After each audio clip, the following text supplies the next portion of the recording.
We've resolved the issue with the live stream now. So if it's okay, we'll reconvene now at 2:05 p.m.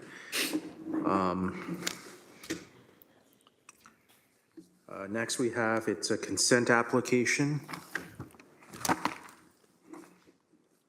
A25191, 11 Sylvia Crescent, Hamilton. Owner is W. Karafillis.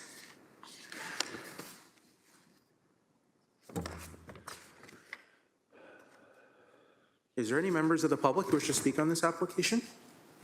Okay, seeing none, I'll ask the applicant or agent, please step forward, provide your name and address, and you have 5 minutes to speak. Thank you.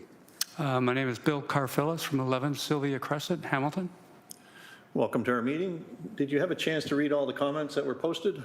No, I haven't. Okay. They are favorable.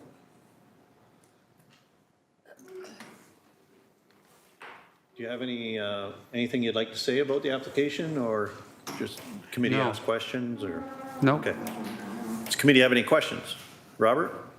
I'd like to make a motion to approve with the condition and also the notes included. Okay, is there a seconder? Mel? All in favor? Opposed? Seeing none, motion carried, application approved. Okay. Well, will I be receiving I guess, an email as well as the building department confirming the approval? Through the chair, once this application has been approved with a condition, there's now a 20-day appeal period. And if after the appeal period there's no appeal, you could possibly then go to the building department to look at your building permit. We'll send you some more information after the hearing, okay? Okay. Yeah, you can be in touch with our staff. And yes. will the building department receive a notice? I believe we will, well, we do provide you that information, but I think after the appeal period, we'll provide the material to you, and afterwards you can also give it to the building department as well. But we can speak after do contact us if you need to. Yeah, you'll need to speak with building later on. If you want, get my business card is just over there. If you want, get my business card and we can talk after the hearing. Okay? Okay. Thanks. Thank you.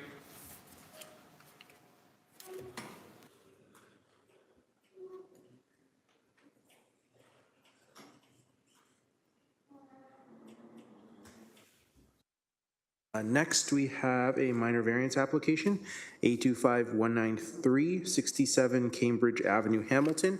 Owners are D. Smith and J. Smith. Are there any members of the public who wish to speak on this application? Okay, seeing none, I will ask the applicant or agent to please step forward. Okay, please provide your name and address, and you have 5 minutes to speak. Thank you.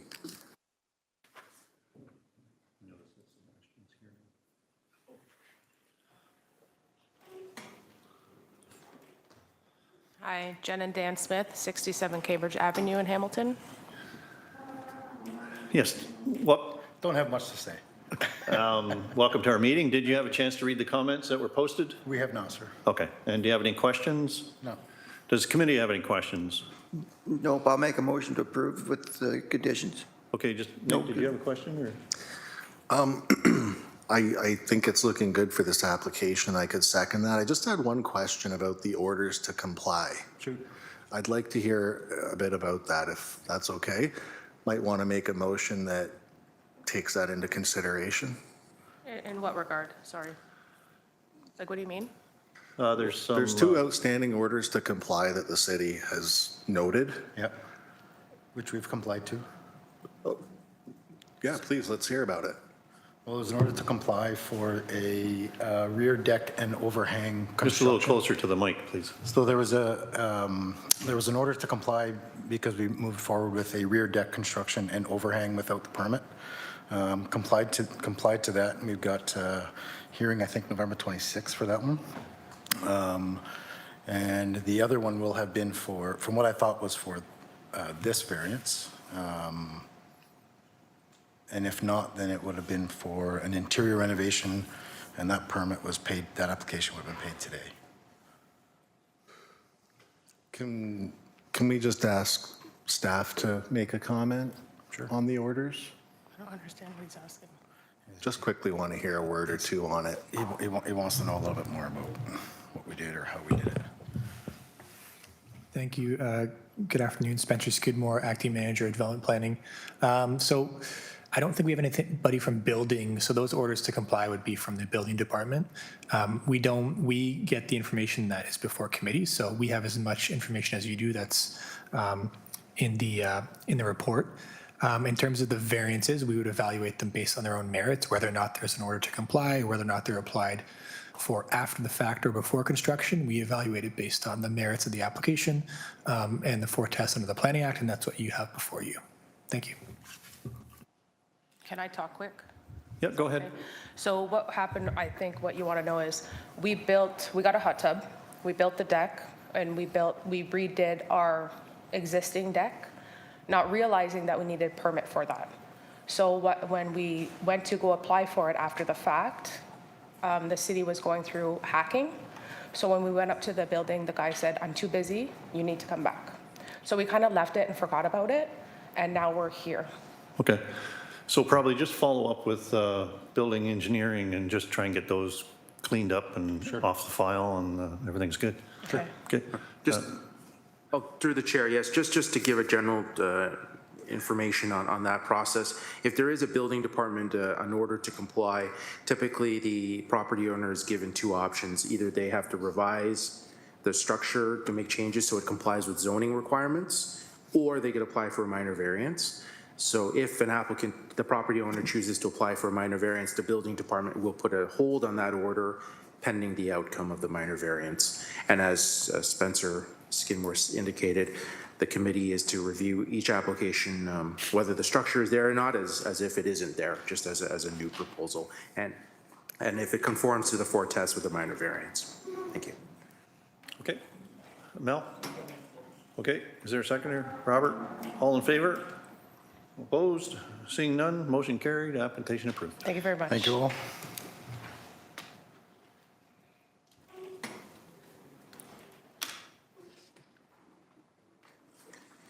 Next, we have a consent and minor variance application. They're both related, so I believe they'll be heard together. B25067 and A25190. 1835 to 1843 Rymel Road East, Stony Creek. Agent is MHBC Planning Limited, S. Mertich. I apologize if I mispronounce your name, S. Mertichich. And the owner is a numbered company, 2324780, Ontario Incorporated, D. Ramos. Is there any members of the public who wish to speak on this application? Okay, seeing none, I will ask the applicant or agent, please step forward. Please provide your name and address, and you have 5 minutes to speak. Thank you.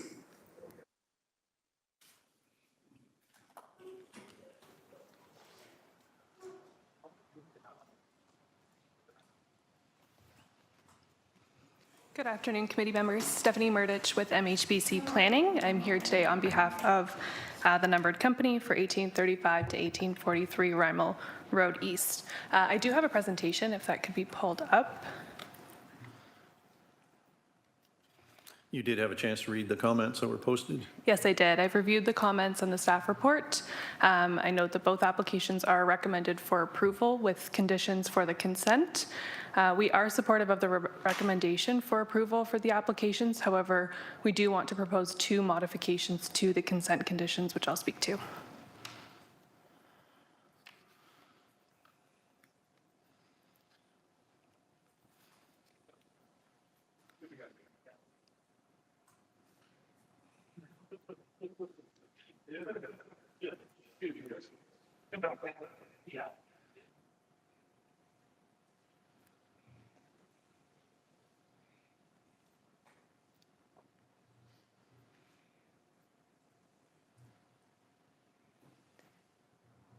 Thank you. If you could just advance to the next slide, please.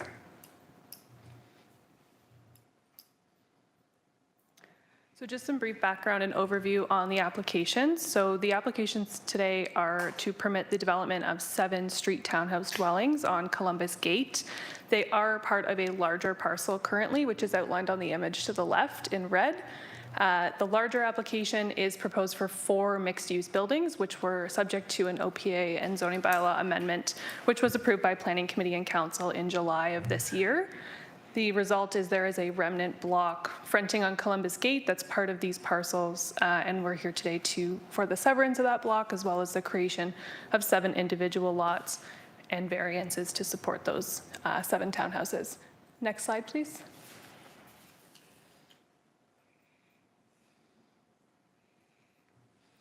So this just shows the background on the official plan amendment and zoning bylaw amendment. The key here is that the application permits the development of the block in pink on the left for street townhouse dwellings, which is what the severance and minor variance applications are proposing. Next slide, please.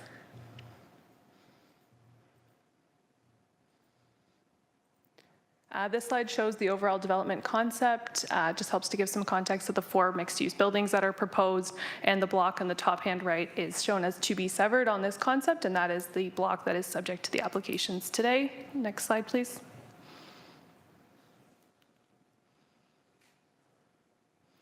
So this is the concept plan for the 7 townhouses subject to the applications. They are adjacent to existing blocks within the overall Central Park subdivision, which was built generally around 2020. So it will be an additional block of 7 street towns adjacent to existing street townhouses. Next slide, please. So the consent application, and I think this is important for the committee to note, is to create 7 parcels for street towns, but it does also result in the creation of a parcel, which is shown as Part 8 on this plan, which is basically a remnant parcel being created along Rymel, which will be consolidated as part of the larger development to the west. So it is being considered as part of this application, and I'll get to that when I get to the conditions. Next slide, please. In terms of the minor variance applications being requested today, it's for reduction in minimum lot area, unit width, and landscaped area for the front yards for the 7 townhouses. And again, these are required to permit the development of the 7 street townhouses. When it came forward to committee this past summer, there were not detailed concept plans available, so we worked with staff to just zone them as R1. And now that we know the product type of what's being built, there are variances required. Next slide, please.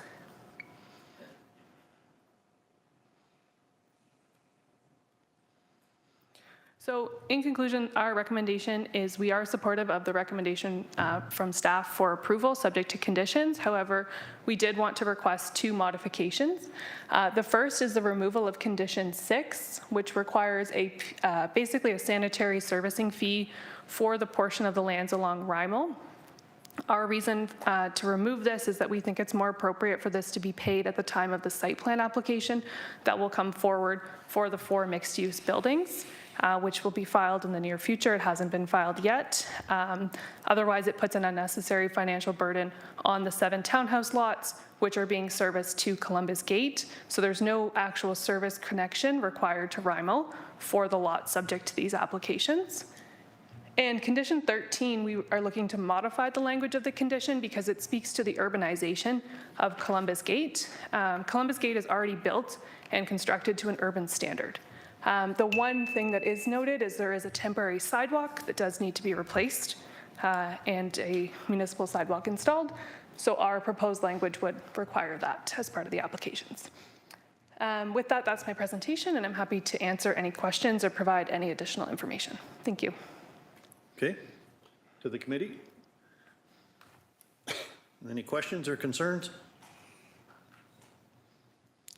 So with the removal of the sanitary sewer maintenance or main line, like the fees there, like I know you're saying this will transfer to the 7 townhouses, but is that the only option there, like to transfer that cost to 7 individuals when you know that you're going to potentially be building residential homes or buildings here? Like, would it not be prudent of the organization to absorb those costs and then redistribute them for potentially whoever owns these buildings in the future? I guess I'm just wondering why that's the only option and why we would remove that as a condition.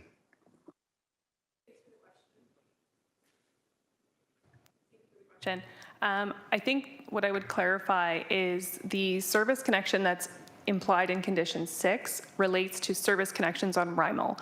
These are not being installed or required as part of the development of the street towns. So it would essentially be paying a fee now for services that are going to be installed in the future. I would also note the applications, both properties are owned by the same owner. The mixed-use buildings will be required to go through a future site plan application, and at that time, the servicing design will be completed for those lands with the connections, the servicing connections to Rymel. So it's just our opinion that it's more appropriately paid at that time when those services are actually going to be designed, constructed, and installed to service the development. They really have no bearing on the 7 townhouses because the services are off of Columbus Gate. Hopefully that answers your question. Okay. Well, I guess I just I'll put this to the city staff, but like the condition's there for a purpose. So I guess I just would want to have a better understanding of why the condition is there and what it kind of safeguards. Through the chair to the committee member, the applicant did reach out to development engineering before this meeting. They have not gotten back to them from what I've seen, and we can't really speak to that condition specifically. I'm not sure if anybody's online for development engineering right now. But, you know, if you wish, you could table the application if you want to talk to them further about that. Thank you. Sorry, could I just add one comment? I just wanted to clarify, the fee would be paid at the time of site plan, so it's not an ask for removal of the fee, just a deferral to the site plan application stage, so that the fee would be paid at that time. Thank you. So are you talking about that number 6 applies to the number 8 piece of property, not the 7 townhouses? Is that what you're implying? Yes. So that's going to be developed later on. So you want that deferred until you develop that number 8 area. Is that my understanding? To the committee member, yes, that's correct. Okay, I understand now. Thank you. Anyone else? Any questions?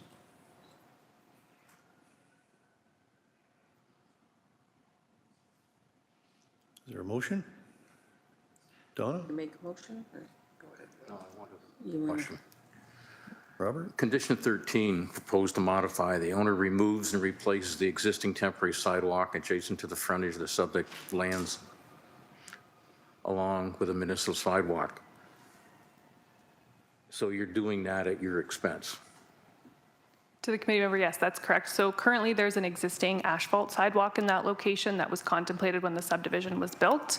It would need to be replaced at the time of the development of these 7 townhouses. Once the services are installed, a municipal sidewalk to city standards would be put in place as well. So you're absorbing the cost for that? That's correct, yes, it would be part of the development costs. We just want to make sure it's just the cost for the sidewalk, not the full urbanization, as the rest of the road is already in place. For example, the sidewalk on the other side, things of that nature. So it's really just scoping the condition for the remaining work that's required. My other comment is you haven't got it for proposals and that, but number 10, the noise study. I would like to, well, if the motion comes up, we should include that to remove that also. Through the chair, does the staff, committee want us to see if we can get someone from development engineering? For the, Oh, there is. Oh, okay. Go ahead. Hi, Chuck McFarland with Development Engineering. Sorry, I'm probably a little too polite. I was waiting my turn. In regard to the urbanization fee, I did talk with Helen MacArthur earlier, who drafted the comment. She was going to be reaching out. I guess that didn't quite trickle through yet. But in terms of the urbanization, it was explained to me that yes, Columbus Gate is fully built and was built by the developer who then subsequently purchased this property. So as a result, the urbanization fee would not be applicable in this instance. And furthermore, it would be our recommendation that the proposal to defer the cost of the sanitary in Rymel Road to the future site plan block, that would be normal and customary.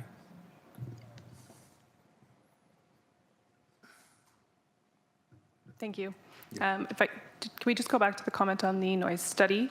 Yeah, We did take a look at that and we wondered the need for it as well. I just want to make sure that the condition 10, and maybe that's just a question back to staff, if that would apply to just the street townhouse blocks, because again, part 8 isn't being developed as part of these applications. It would be subject to a future application. well, I have a concern with the noise study only because it doesn't define whether you're the receiver or the producer of the sound. So it's in a residential area, you're going to be doing the construction. If it was against a commercial area, totally different. But Yeah. we'll make a proposal to include, to have that excluded. We've done that in the past. Okay, thank you. We would be supportive of that as well. Okay. Okay, I'm going to make a motion to approve the application with the removal of condition number 6, modify condition 13, and remove condition number 10. Okay, is there a second? Nick, all in favor? Opposed? Seeing none, motion carried, application approved. Thank you very much. And through the chair, so that would be in accordance with what we're seeing on the presentation, right? Removing condition 6 and condition 10, and to modify the wording for condition 13 in accordance to what's described there. Is that correct? Yes. Okay, all right, thank you.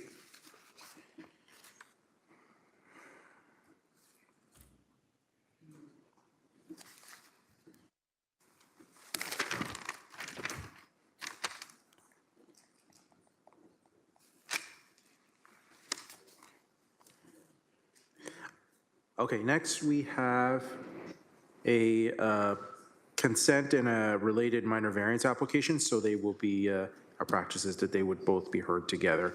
B25060, A25171. They're different addresses, but they're both related from what I understand. So the consent application, the B25060, it's 3417 Tyneside Road, Glanbrook. The minor variance application, A25171, is 3325 Tyneside Road, Glanbrook. Agent is Urban Solutions Planning and Land Development Consultants M. Johnston. Owner is D. Musitano and purchaser is S. Sergio. Is there any members of the public who wish to speak on this application? Okay, seeing none, I'll ask the applicant or agent to please step forward, provide your name and address, and you have 5 minutes to speak. Thank you.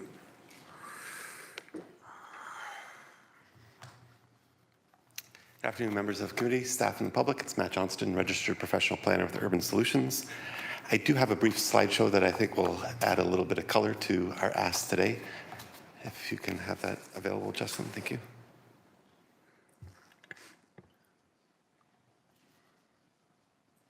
You had a chance to read all the comments that were posted. I have, thank you.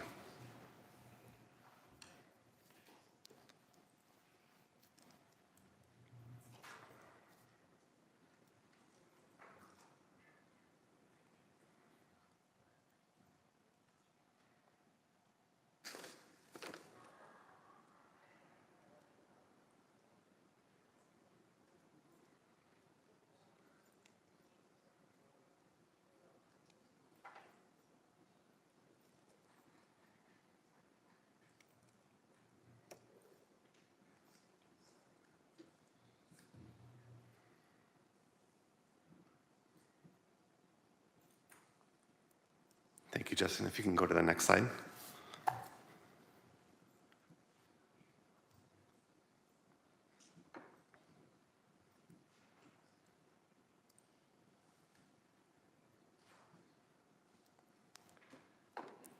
All right, so the subject lands today are 3417 and 3325 Tyneside Road. We're just at the northeast corner of Chippewa and Tyneside, just south of Whitechurch Road. Next slide. We can roll through these relatively quick, Justin. Next, so here we are, designated agricultural in the Rural Hamilton official plan. Next slide. And we're also appropriately zoned agricultural A1, where agricultural uses are permitted, as are non-farm residences. Next slide, please.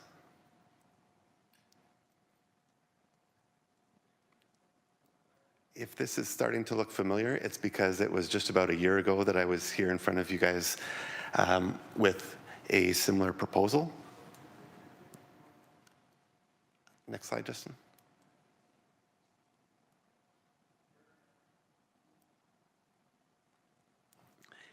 The previous version of the application was another lot line adjustment where the owner of 3325 was looking to acquire portions of the agricultural lands.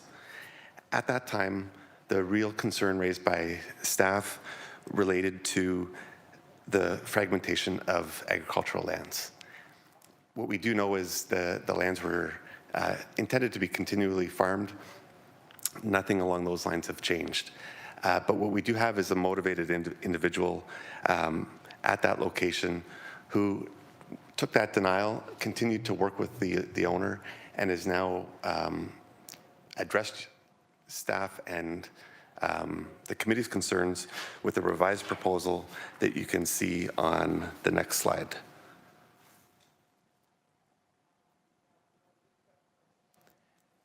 So now what we've done with the revised application is gone right at the issue of farm fragmentation. And what we've done is limited the severance to create a non-farm residence, putting the entirety of the agricultural lands into one ownership, thus resolving the fragmentation concern.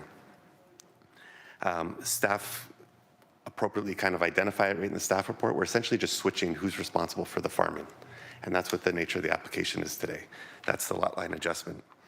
Next slide shows a side-by-side comparison where you can really see how the proposal has been revised in response to the issues raised. In anticipation of today, Councillor Taddison did reach out to me to ask a few questions and has no concerns with the proposal. Next slide.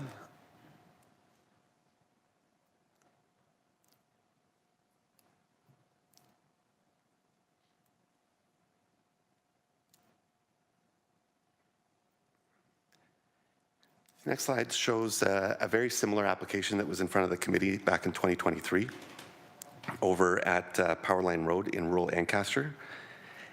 That application, very similar in nature, lot line adjustment, where the area in red, the agricultural lands, was transferred over to the abutting lands in blue through a lot line adjustment, where the existing dwelling remained on the retained lands. In that scenario, staff were concerned over whether or not it was a minor lot line adjustment.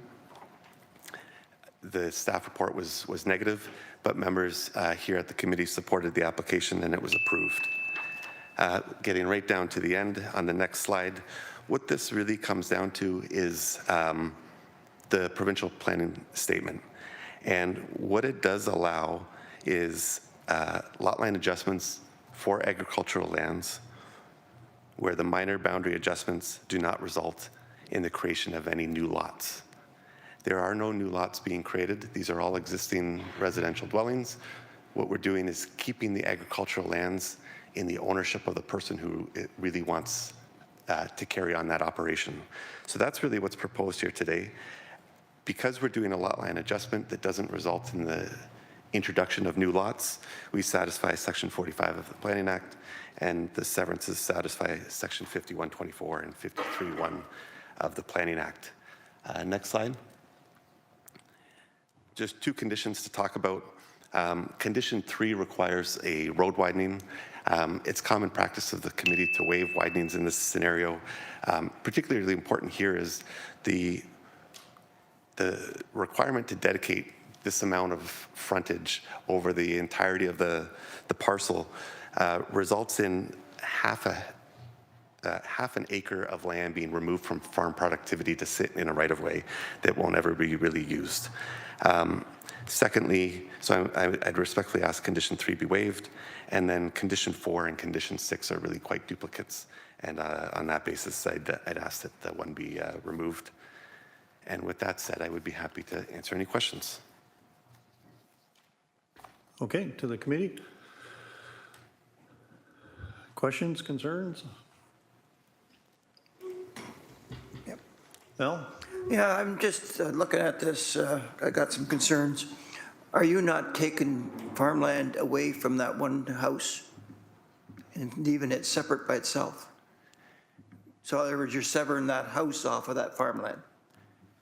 What we're doing is adjusting the lot boundary between I the know two. you are, but you're severing that house off of the farm lot, taking the farmland away from that house. And merging it with the Okay, house yeah, that but in other wants words, you're to. making another severance. There's You're calling it a lot line, but there's a severance because you're making a new residential house lot.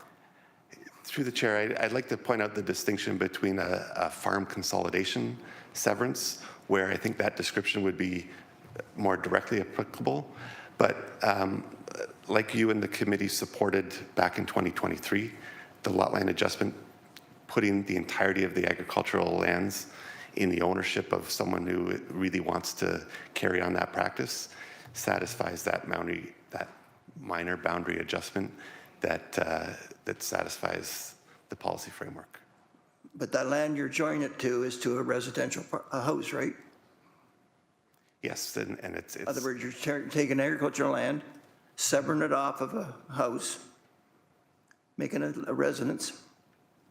I mean, you're taking it over to another residence and trying to make it into agricultural land, which doesn't qualify under this acreage for making a farm.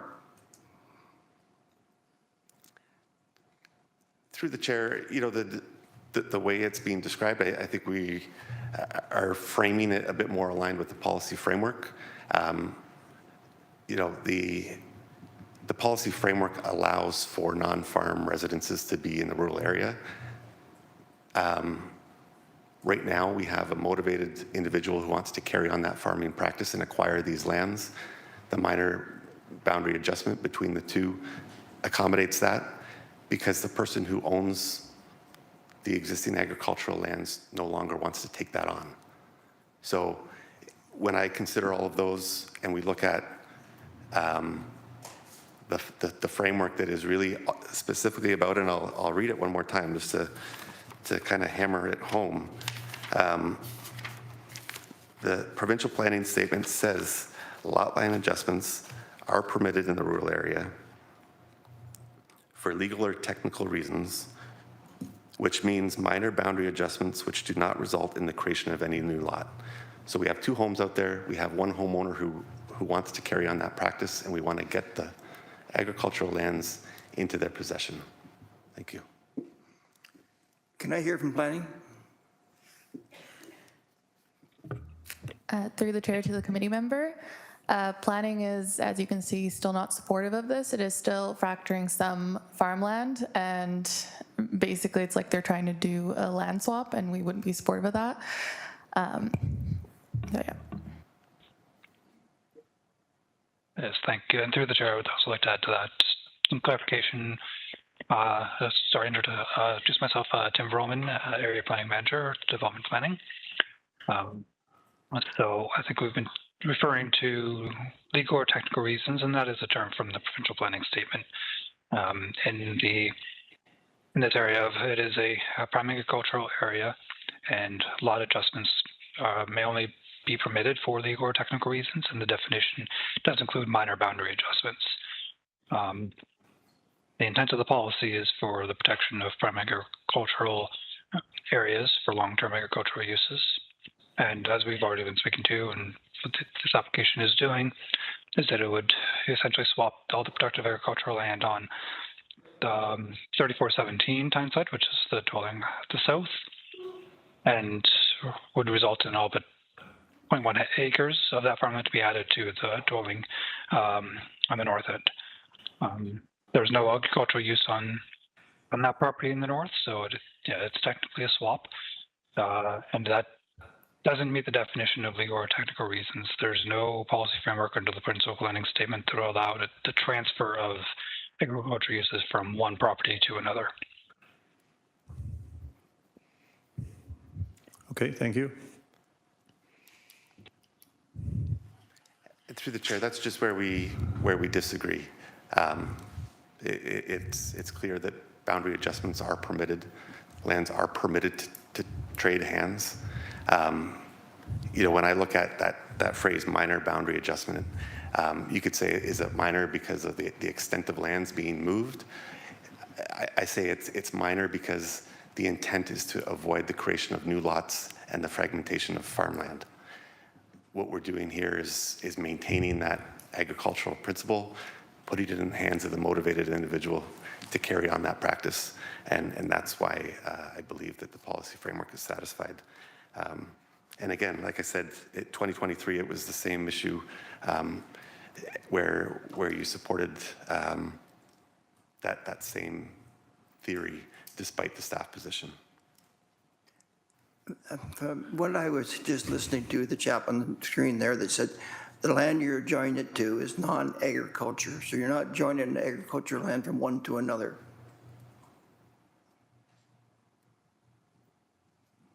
Agreed. There are no farming practices on the lands to receive the severed portion, the adjusted portion, but they're indeed the one who wants to carry out the practice. So I think I understand where, the member's coming from. If it was an ongoing farm operation or whatever that was at 3325, then you'd be joining the land onto a current farming operation. But in this case, 3325 is a residential lot. And I think the area around that parcel in the last year actually hasn't been farmed, to my recollection. Through the chair, then that's just what's driving it. The owner of 3417 isn't interested in owning his farmland. So we're trying to get it into someone who does. Well, I understand. When they purchased that house, though, they knew that what they were buying when they bought that house, they were buying that agricultural land. So at that time, they knew what they were buying, right? It's not doing anything to keep the lands in production, though.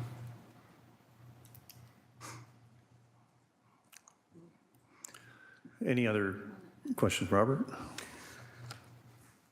The lot at 3417,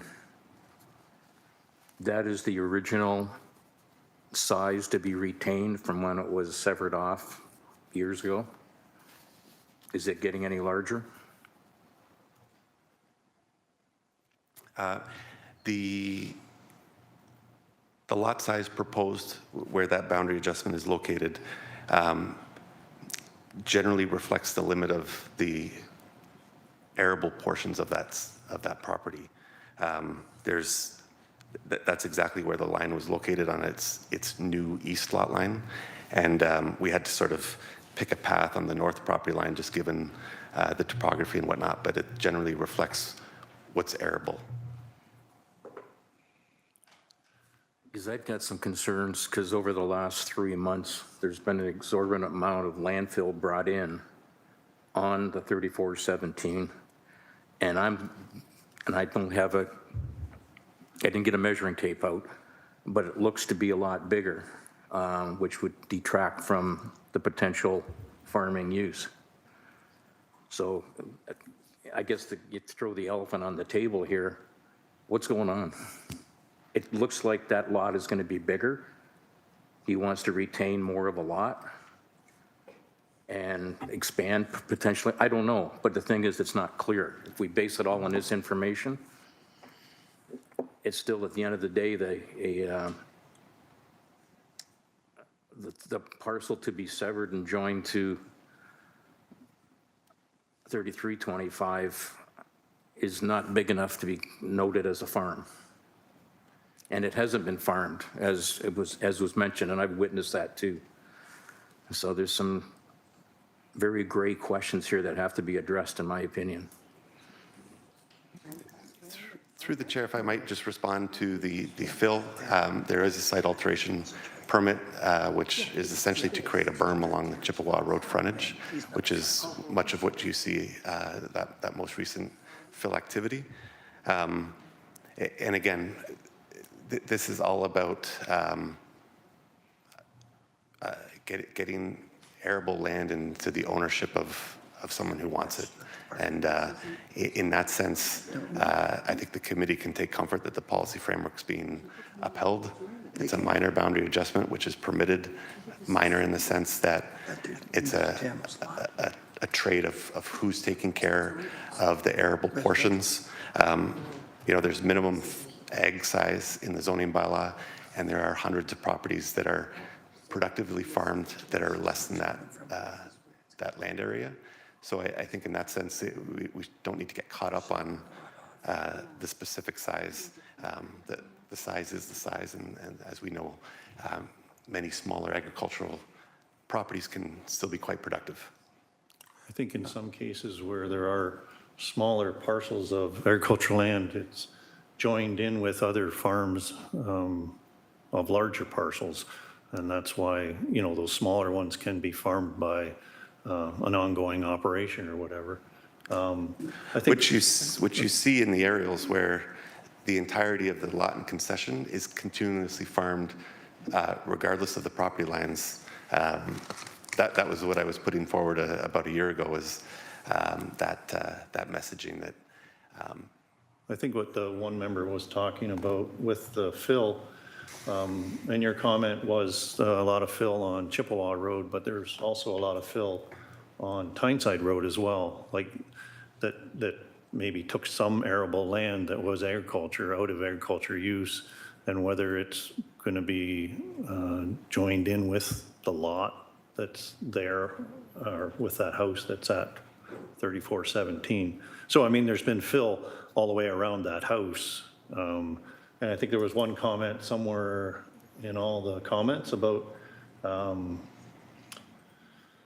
when you do a lot line adjustment to take out the minimum amount of agriculture land, and in this case, they were taking out a little more than what was really required by source water protection for this lot or for this house. Through the chair, I think the area in question there, so the proposed east boundary is the limit of what's farmed and what is, you know, part of the amenity area. On the north property line, it wasn't quite as easy to follow a distinct line because of the existing drainage feature. So we kind of split the difference. So there's what I would think is a negligible sliver, which is what's driving that comment there that you just read, Mr. Chair. Mel? The work that's being done on it right now, is that been approved by the, who would be responsible for the grading and the stormwater and connecting that creek that goes under Chippewa and then, sorry, it goes under Tyneside. what's the other street? Tyneside. Yeah, and then across. There's a lot of work that's been going on there. And my question is it being, because that could eliminate more farming with what they're doing right now. Through the chair, those, you know, the location of the creek and the fill are considerations of the fill permit application that's been carried out. So I think we can, you know, rely on that review and approval process, kind of distinctly separate from today's ask. Yeah, it's, one other question I have. Are you working for 3417 or are you working for 3420, the other site? The two owners themselves are working collectively, so, you know, I'm essentially acting on behalf of both. Through the chair, Tim Vorman's one of our development planning staff. He wants to speak again. Yes, thank you through the chair. And through that discussion, kind of covered off what I was intending to say, but just wanted to clarify that the Rural Hamilton official plan policies do state that resulting lot sizes for non-agricultural uses, the proposed retained single-tract holding, shall be restricted to the minimum size of 0.4 hectares. So the minimum lot size is, the proposal is for 1.2 hectares this needs to recognize that those policies refer to section 3.5, which is our private servicing. So it needs to be demonstrated that any additional lot area needs to demonstrate that need in terms of needing the area for water and wastewater sources. So reserve, septic beds, those sorts of things that would justify that. Beyond that, as we said, the purpose is to take as little acreage out of agricultural use as possible. Thank you. Okay, thank you. I guess I should have said at the beginning, Matt, that, you know, sometimes when cities recommending denial or whatever, give you the option to, you know, whether you want to table it and try and talk with planning or whatever, or whether you wanted to go ahead and have it heard. I'm guessing with your presentation or whatever that you want it heard, you want us to vote on it today, or? You know, I was hoping that the committee might recognize that we addressed the challenge. It was the barrier last time. It was farm fragmentation. That's not happening. So I was optimistic that the application would be well received. You know, there's conversations that could be had on the location of the north property line that may offer some comfort level to members of the committee in response to what we just heard from Tim. You know, if I could take that back to the owner to review that location, that's something that we could do, and then come back and hopefully gain some support at that time. Okay, I'm not sure whether planning is going to change their comments, but you have the option to table it if you wish, or you know, we can vote on it today, or it's your call. I will. Haven't quite heard from everybody around the table, but I guess what I'll do is kindly ask the committee to table it, and we'll take a look at that. Those boundaries in a bit more detail to try to address some of the comments that we've heard. Okay. I do have a question before we go through the motion, and I guess it's just more for the rest of the committee and maybe the staff, but like the proposal essentially taking the farmland from one property and putting it to another property that's, you know, right in the middle of it anyways. Like, what are we concerned about happening? Like, it's either going to be attached to this one property that they have, the one house that they have here, and it's going to be potentially farmed or not farmed, depending on that individual's choice, or it's going to be attached to the property that's in the middle of it, and it's either going to be farmed or not farmed. Which at this point, it seems like it's not currently being utilized properly. So if the other owner wants to use it for farming purposes, is there, like, what is our concern? I'm just curious, because I probably don't know enough about the topic. So, Nick, did you want? Just my concern is that it does look like, oh, am I good? Yes. Okay. My concern is that it does look like it's severing a lot on prime agricultural land. I tend to agree with the member over here in his comments. And that's something I'm not sure is going to change.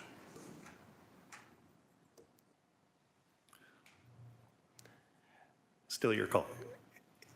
Yeah, I'll, like I said, I think there's a conversation to be had about the north property line and some clarity in terms of minimizing the extent. So on that note, I'd respectfully ask if the application could be tabled. Perhaps we can provide the additional details and come back at a later date. Okay, is there a motion for table? I'll move to table then. Mel, seconded by Donna.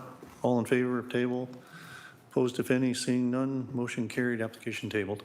Thank you. So you can get in touch with Justin when... Through the chair, yes, we'll be in touch with the applicant after the hearing on how to proceed. Thank you. Through the chair, we were supposed to have a break at this time. I think we're running a little bit behind schedule. Did we want to take a break now? Yes. How long? Maybe 5? 5 minutes. Okay, why don't we take a 5-minute break? So it's now 2:55 PM. We'll come back at 3 PM, okay? And I'll just note that one of our members, Sebastian, he arrived at the hearing at 2:08 PM. Okay, thanks.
Thank you. I think we'll be resuming now. It is 3:03 p.m.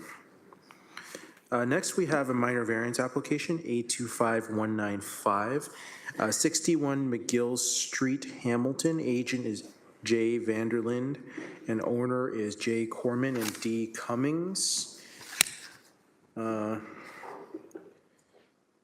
Is there any members of the public who wish to speak on this application? Okay, seeing none, I do, through the chair, I just want to let you know that I believe Development Planning wanted to speak on this application first, so I'll have them speak first. Thank you. Through the chair, staff are still recommending a table of the application to sort out some of the discrepancies with the variances and to determine if the existing foundation has been removed, which could have an effect on the legal non-conforming status. So staff are still recommending a table of the application. Thank you. Sorry, I see someone approaching. Are you the applicant or are you a member of the public? You're the owner of the property? Okay, all right. And I don't believe there was any members of the public who wish to speak? If there was, let us know. Okay.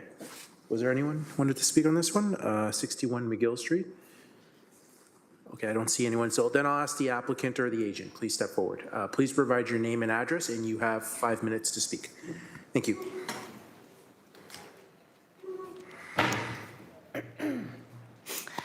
Hi there, my name's Justine Corman and I'm the homeowner. I think we agree with the staff to table a request to figure out the variance, if the 0.13 meter needs a setback or not. I think what I just wanted to communicate was we probably would have never made the request for a variance if we knew that it didn't require one, and the only reason why we requested a 0 meter setback was to give us a little bit more flexibility, but we would have never asked for that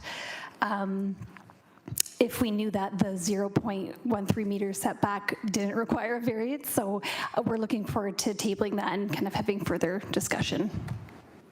Okay, committee members, a motion for tabling? I'd like to make a motion to, Wait a minute. oh, sorry. Through the chair to the councillor, maybe I would recommend that it be tabled for the next committee hearing. I don't think the variance is likely to change, and I think if you table it, we can definitely resolve this within the next couple days, probably working with the applicant. So it might be a good one to be, if the committee is so pleased, to be on the next agenda. Thank you. Okay. Nick? I'd like to make a motion to table this application. Just question through the chair. I believe we're not supposed to defer right to the next meeting. Is that correct? No, through the chair, that's up to the committee, right? That's Okay. you can make that decision. Yeah. Okay. I'd like to make a motion to defer this or table this application to the next meeting, please. Okay, seconder. Donna, all in favor? Opposed, if any? Seeing none, motion carried, application tabled. Thank you so much.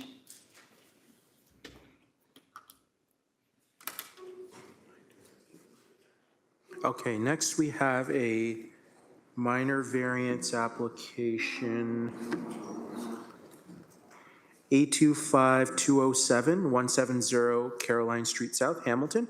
Agent is G. Griffiths and owner is W. Burrell.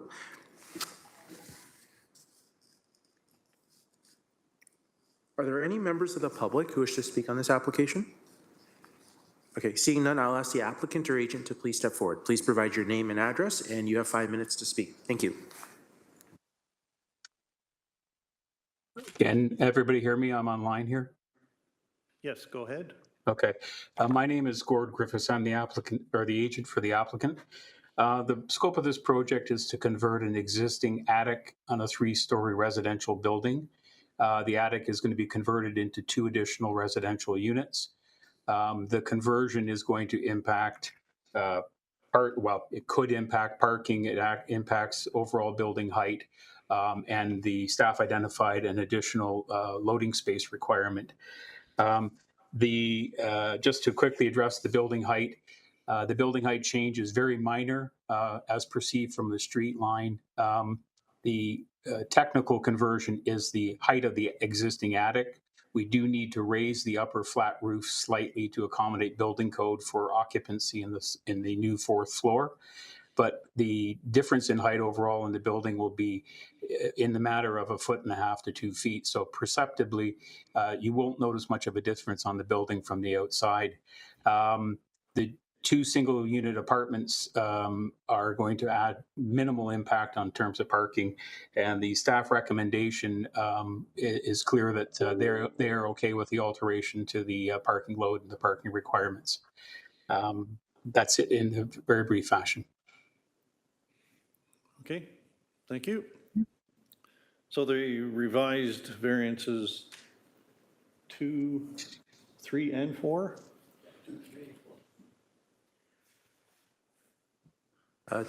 Through the chair, yes, it is, staff recommendation is to approve variance number 1 and to revise variances 2 to 4 with a condition and notes.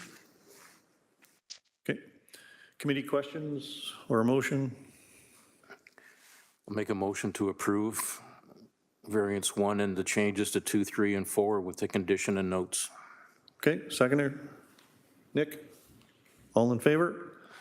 Opposed? Seeing none, motion carried, application approved. Thank you.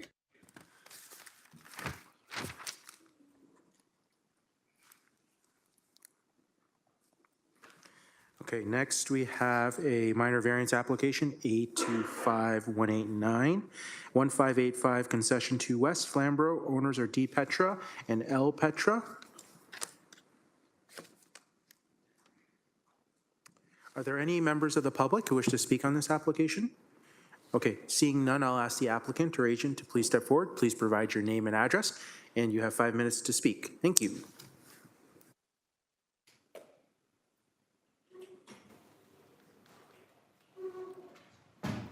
Name is Dan Petru, 1585 Concession 2 Road West. The proposed addition, not addition, a proposed structure was approved, subject to some conditions. I accept the conditions. And you had a chance to read the comments that were posted? Yes, I The have. conditions? Okay. Committee, I'll make a motion to approve with the conditions. seconded by Robert. So that was moved by Mel and seconded by Robert. All in favor? Opposed? Seeing none, motion carried, application approved. Thank you.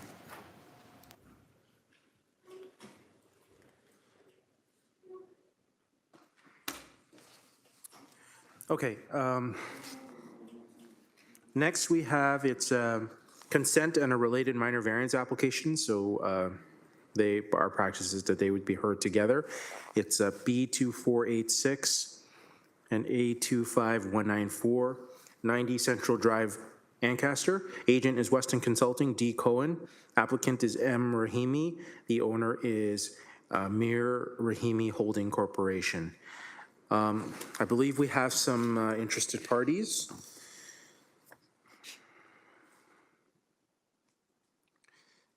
I did have here listed staff, Sam Brush with Urban Forestry. I don't know, did he want to speak?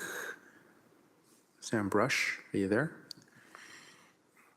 Okay, if not, I'll move on to the interested party list. We have, again, I'm going to apologize in advance if I mispronounce your name. First, we had Rob Licatolosi. You there? Rob Licatolosi, are you here on WebEx or in the council chambers?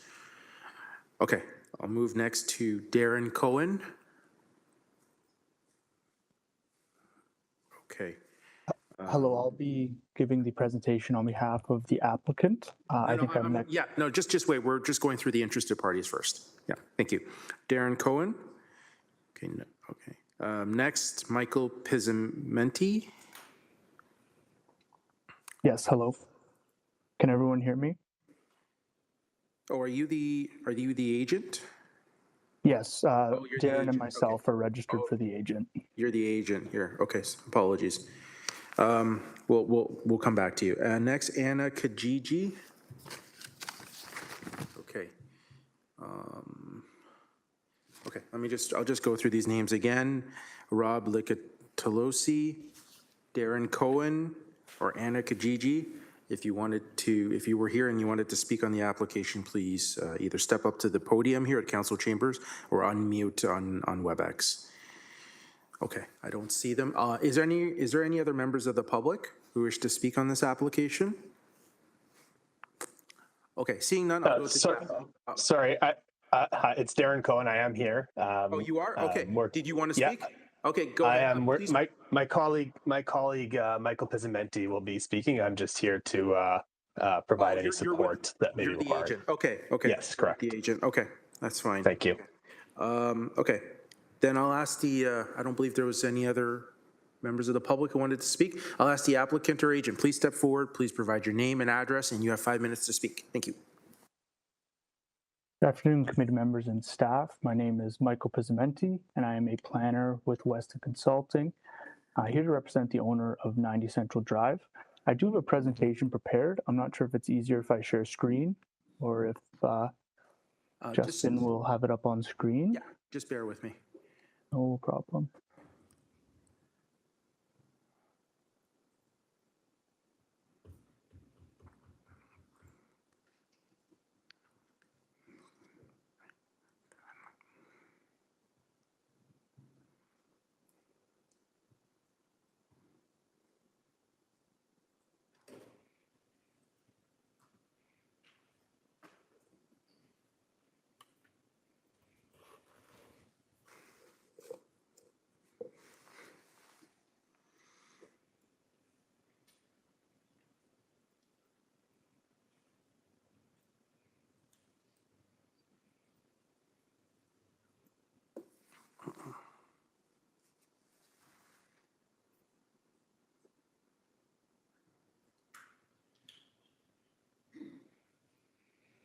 Oh, apologies. Through the chair, I believe we have one of our staff has wishes to speak on this. Lindsay, are you there? Hi, sorry, I'm here in lieu of Sam Brush. He couldn't make it, so I'm here instead. Did you want to speak? Or I just want to preemptively say that we do require a tree management plan. Similar files have asked for that to be waived, and we won't be waiving that. So this is Lindsay That's all. Danridge, okay, with Yep. Urban Forestry, okay. So she's making, okay. All right, apologies, we'll come back to the applicant. Thank you. I'm just loading the presentation right now.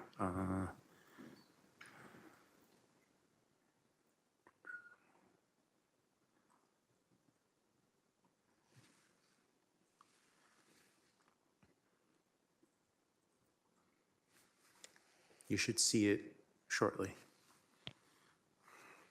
Perfect. I see it on screen. Thank you very much. So as I was saying, my name is Michael. I'm a planner with Weston here on behalf of the applicant for 90 Central Drive, and this is in relation to consent application B486 and minor variance application A25194.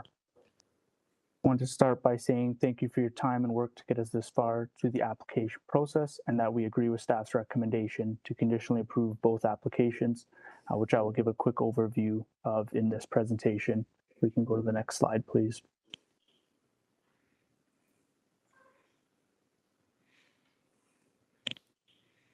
Just wait.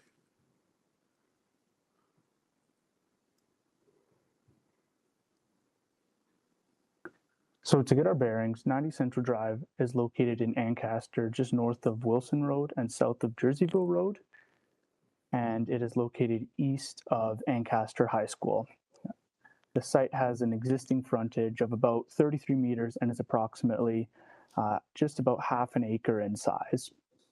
There is an existing one-story single detached dwelling on the property, and we are proposing no changes to that existing dwelling.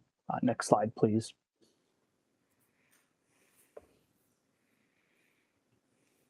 Just to quickly go over the planning designations, the Urban Hamilton official plan designates the site as neighborhoods, and the zoning bylaw zones the site as R2 low density residential dash large lot.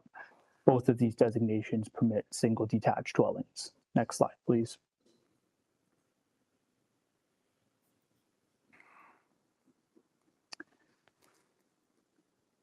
The consent application is proposing to sever the existing lot to create 2 new lots, and this will essentially cut the site in half. The retained lands will be occupied by the existing dwelling, and the severed lands are proposed to be occupied by a new dwelling. This lot line has been adjusted based on staff comments, and we agree with their direction and have adjusted the application accordingly. Again, we are not proposing changes to the existing dwelling, and the variances being requested for the retained lot is due to the new lot line. The severed lot and proposed dwelling is requesting variances to facilitate the dwelling itself. Next slide, please.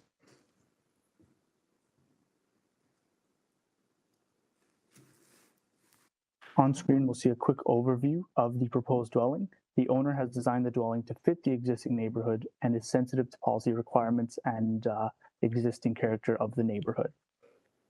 In our opinion, the proposed dwelling is compatible with the neighborhood and includes features such as a 3-car garage on the central frontage. Next slide, please.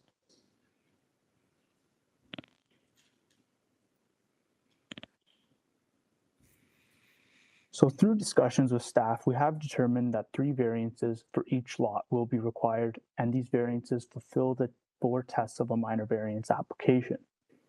The retained lands will first need a reduced minimum lot width of 16.5 meters and a reduced minimum setback from the side lot line of 1.39 meters. This would be from the existing dwelling to the new property line between the 2 lots, just on the south side of the house. And the third variance will be an increased maximum balcony projection of 0.79 meters. These variants are all due to the new lot line, and again, we are not changing the existing dwelling. The severed lands will also require a reduced minimum lot width of 16.5 meters, a reduced minimum side yard setback of 1.8 meters, and increased maximum lot coverage of 35.5%, which is 0.5% over what is currently allowed in the zoning bylaw. If we go to the next slide, we can take a quick look at the surrounding context. And up on screen, you will see nearby severances. It is our opinion that the proposed severance is compatible with the nearby lots and is in line with the other severance applications and evolving character of the neighborhood. Next slide, please. Just to quickly wrap up, we will go over the merits of the application. It is our opinion that the variances meet the 4 tests of a minor variance. The OP contemplates gentle intensification within these areas as they are expected to evolve over time, and that's what this proposal represents. The proposed dwelling is a permitted use in the OP designation as well. The requested variances are required to facilitate this gentle intensification. The reduced lot width is appropriate for the land and is compatible with the neighborhood, and the variance also maintains sufficient access to side yards and the backyard. Overall, the variances are required to implement the permitted land use and are minor in nature. In our opinion, the proposal is not expected to adversely impact the surrounding dwellings or neighborhood. Thank you very much for your time. I'm happy to answer any questions. Okay, thank you. Committee?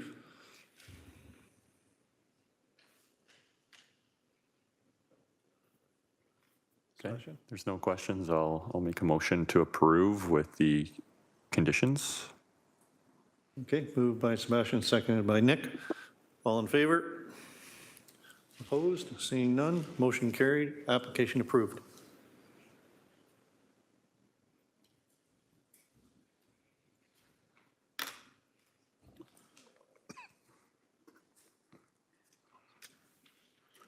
Okay, next we have a consent application, ANB2386, 429 Hamilton Drive, Ancaster. Agent is Weston Consulting M. I apologize in advance for mispronouncing any names. M. Corcopome, and the owner is a numbered company 2851696 Ontario Incorporated. And I believe we have some interested parties here. Joseph Simonji. Are you there? Joseph Simonji. Okay, then I'll go to the next one. Tim Cushion. Yep. You want to come up? Please provide your name and address, and you'll have 5 minutes to speak. And afterwards, if you could fill out an interested party form, it's behind you, and just leave it there. That's appreciated. Thank you.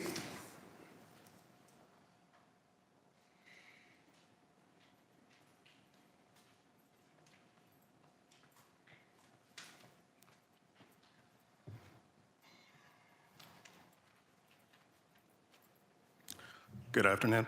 My name is Tim Cushion. I live directly across from this proposal. I won't go so far as to say that I find a lot of the submitted documents disingenuous, but my objection will come in the form of a quaint, albeit folksy, there's no objection, but I think there was a couple times they said there's no account or findings of endangered species and bats. Well, as a gardener, who often fights the light in summertime or just enjoys a euphoric sunset in my backyard, I can tell you there are 4 brown Myotis bats, definitely. I'm confused also in terms of this land, the slope, which is much more significant than the slope that's in this room, how they're going to, the impact on the trees and the ecosystem. There's a main tributary there, I think, from the Big Creek. We mark the seasons often in spring by the Canadian geese that go and land in that existing pond. So I would just like some clarification by the agent, because it is an overwhelming amount of documents that were submitted. But again, and I think a lot of my neighbors too, also, we're confused as to, again, how this parcel of land that's to be severed, which is frankly a significant woodlot. Yeah, I'd just like some more clarification. Thank you. Okay, thank you. Sorry, and what was your address again? Sorry. 430 Hamilton Drive. Yeah, and if you could fill out a form behind you as well. Thanks. I'll just go back to Joseph Smanji. Are you here? Okay. If not, is there any other members of the public who wish to speak on this application? Okay. Seeing none, I'll ask the applicant or agent. Please step forward. Yeah, please provide your name and address, and you have 5 minutes to speak. Thank you.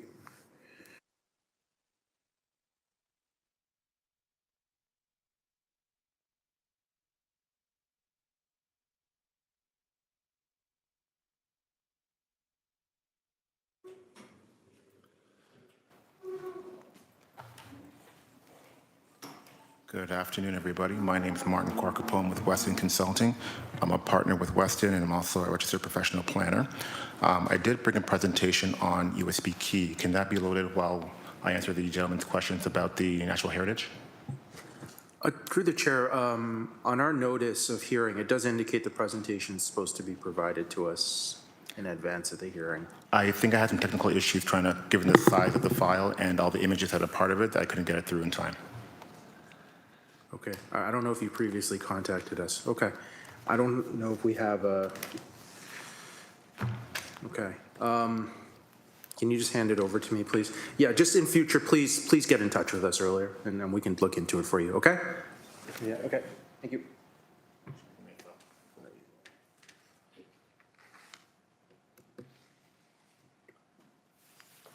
So just before you start, I just wanted to clarify the comments from planning were recommending table. Is that something that you were going to be interested in, or do you want it to do a presentation and have us vote on it today? Through you, Mr. Chair, I would like the committee to make a decision on the application. As part of my presentation, I have a timeline of events of how we got to this point, and it's been nearly 2 years of this process. And if we decide to defer or table the application today, this would be our 3rd deferral. And my client, the landowner, is eager to move forward with the project depending on the decision of the committee. So we would like to move forward and have the committee make a decision today. Okay. Thank you.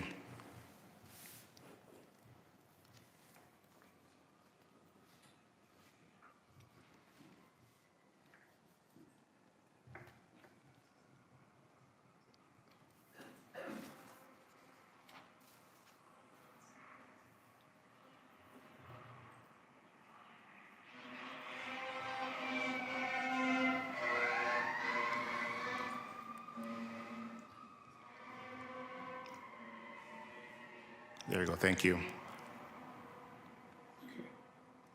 Give me a moment. Okay, the clock is ticking, so I'll get started. As I noted earlier, my name is Martin Quarkapone, again with Weston Consulting. I'm a partner with Weston and registered professional planner. I'm here on behalf of the landowners for 429 Hamilton Drive. We're here to seek a severance of the subject lands to create 2 new residential parcels that would accommodate 2 new residential single detached dwellings. Next slide, please. So the subject lands are outlined in black there, if you can see. In terms of the size is approximately 4.3 acres in size. And as noted by the gentleman earlier, in terms of the tree coverage, the trees are quite extensive on the property, mostly in the rear. And I'm not quite sure if it's a wood lot, but there are heavily treed. And the slope of the property, to answer your question, sir, is at the rear of the property where the proposed dwellings are not, proposed. And I can provide some additional images as we move forward through the presentation. Next slide, please.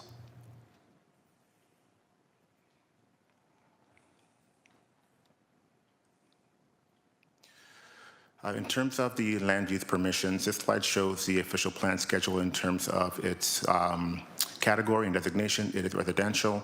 The proposed development on both halves of the subject lands do conform with the official plan. Next slide, please.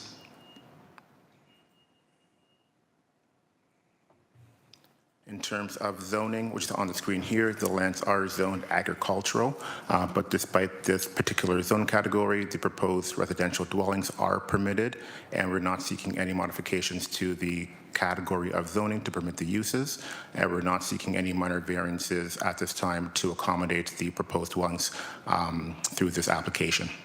Next slide, please.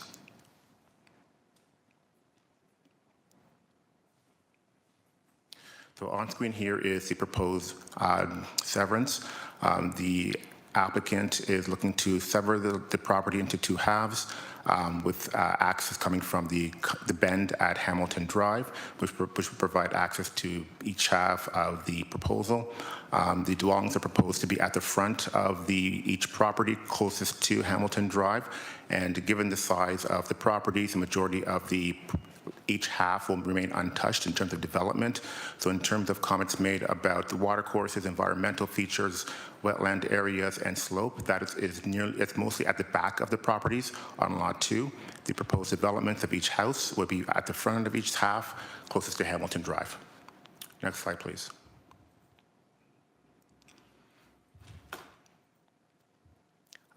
There's been quite a bit of conversation. I've been here this is my 3rd hearing to this committee. Quite a bit of conversation around tree preservation and how that's being managed.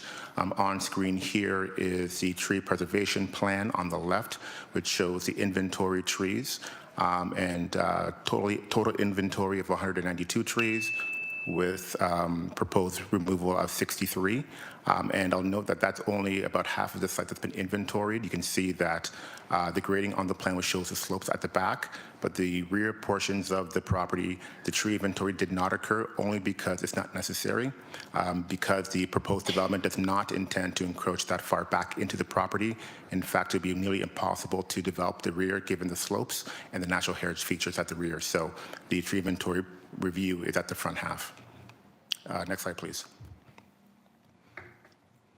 This slide outlines the overall history of this application, and I know I'm running short on time here, so I'll make it quite quick. But this whole process started about almost 3 years ago in terms of a pre-consultation with city staff, and we've been before this committee a couple times seeking approval for this application, which for the most part remains the same to what was provided back in February of last year. The majority of the comments from staff, or the concerns of staff, stem from the need to undertake an environmental impact statement, which was not provided as part of the initial application. We deferred to address that concern, met with staff to provide a terms of reference. That would have been kind of mid last year. which was granted to us by staff. We prepared that report. It was submitted earlier this year. Staff found further concerns with that report, and we requested a deferral. That was July of this year. We did meet with staff once more at the end of July to work through their concerns and get a better understanding of what those concerns are and what we thought we had addressed, or at least come to some conclusions on those concerns. That came through a revised, what I call a response matrix that was filed with the city last month. We did not get a ton of feedback on that material, and we decided to proceed with the committee today. I do acknowledge that through the comments provided by staff, there's a new 8-page technical report from Natural Heritage that the consulting team has yet to review. This is new to us. It wasn't provided previously in our earlier processes and meetings, and we found it quite unusual to provide this late in the stage. We would like to move forward with the application. We believe we've done our due diligence in terms of reporting, giving that to staff, ensuring that all the technical elements of the application are met. I will acknowledge that as part of the process, engineering staff are also requesting a consent agreement to address certain issues from an engineering perspective, like grading and servicing, and some of the costs that are required to improve Hamilton Drive. This agreement, I believe, can also accommodate some of the issues that have been raised by staff, one of them being the fragmentation and potential removal of trees at the back of the property. Through that agreement, we believe we can structure some language. Actually, next slide, please. Structure some language that can address some of these concerns that will be registered on title.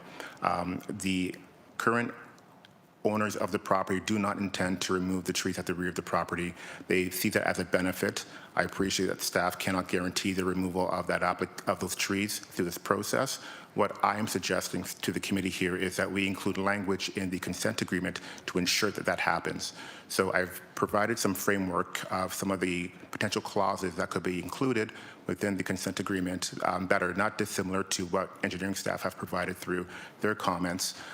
So to ensure that these trees and the required reporting that the city staff are seeking in terms of the environmental review are completed to city standard and are approved by city staff. So I know I'm over time here. Thank you for indulging me, Mr. Chair, and that is my presentation. Thank you. Thank you. Committee members, questions?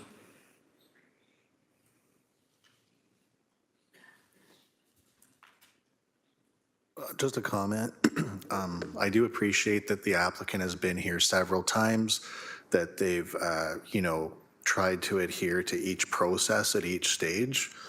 And I think the conditions probably satisfy concerns. Just a comment. Mel? Can we hear from the staff? Planning? Through the chair, Jennifer Caterino, Area Planning Manager for the West Development Team. So thanks to the applicant for providing a pretty good overview of the process of the application to date. We have been internally trying to figure out if there are solutions here and what the city could accept and not accept in terms of this consent application and how to proceed moving forward.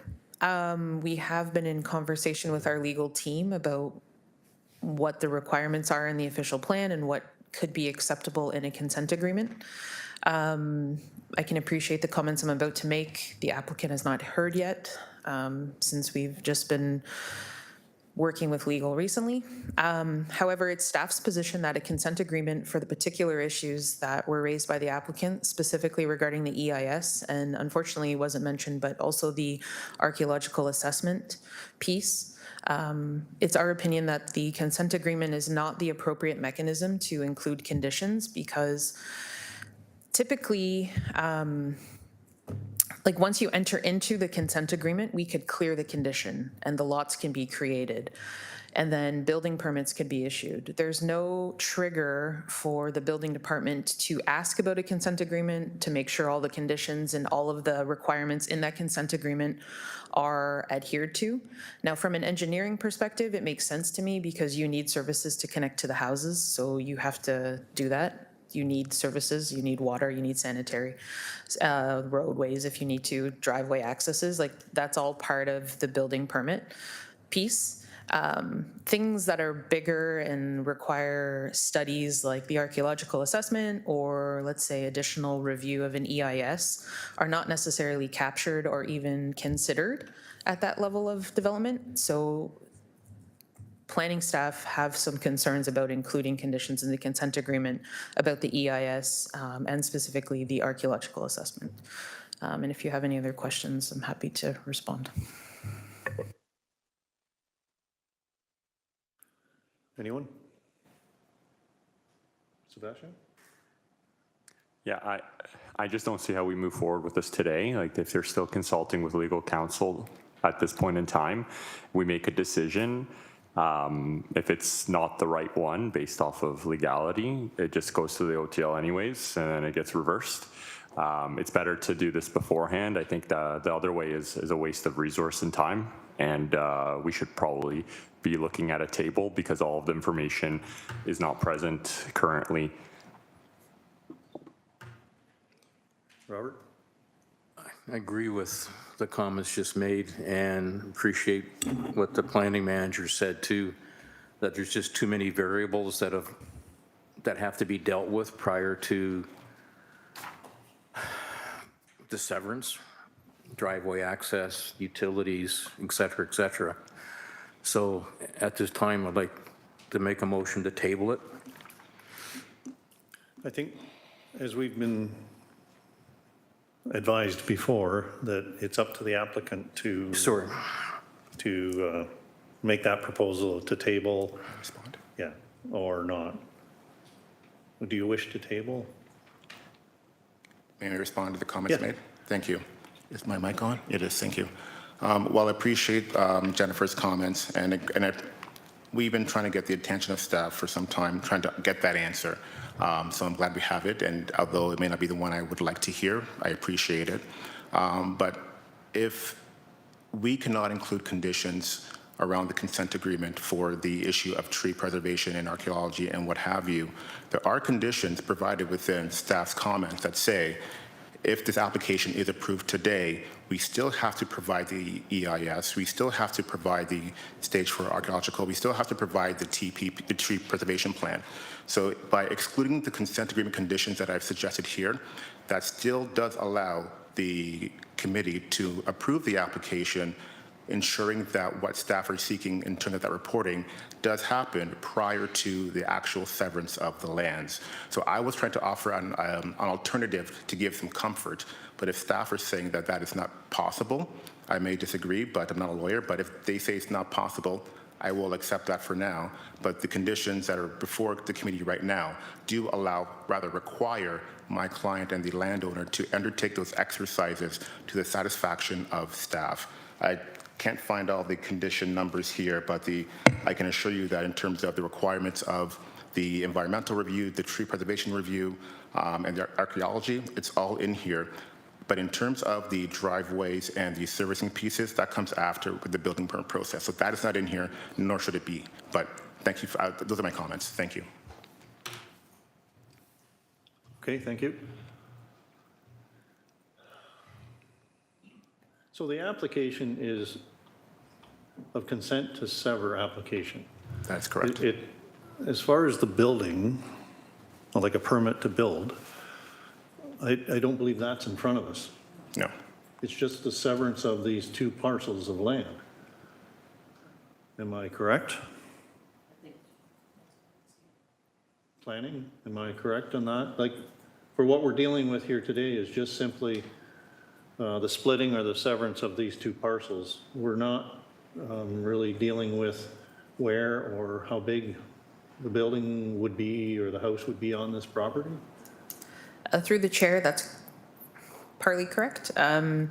This is a consent application, so you are, the decision you would make today, if you make a decision, would be regarding the severance or the subdivision of this parcel of land.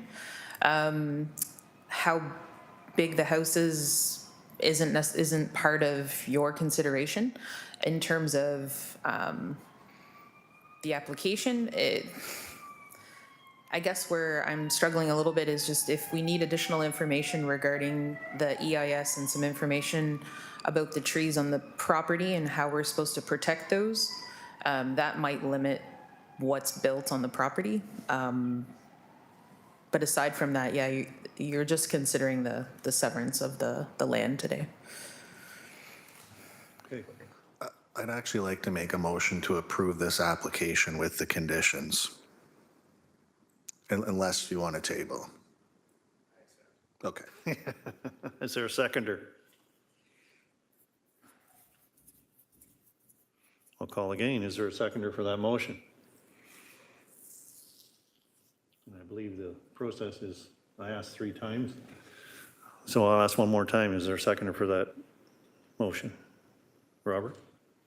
Just to be clear again, as Jennifer just said, that, and was highlighted, that we're dealing with the application to sever the lots. Nothing else attached to it, other than the conditions that are listed. Everything else from a development point of view will fall afterwards by the sounds of it, which makes total sense. I think what threw me off was that 9 times out of 10, we end up with 2 packages on a severance, one for the actual severance, but also for variances for the building or whatever the case may be. So given the nature that the application right now is only for the severance to find, the 2 properties, that's it. So I'll second it. Okay, Robert, second. All in favor of the motion? Opposed? Val, are you voting? What's that? You were in favor? So there was 1, 2, 3 in favor and 2 opposed. So motion is carried. Application is approved. Thank you very much.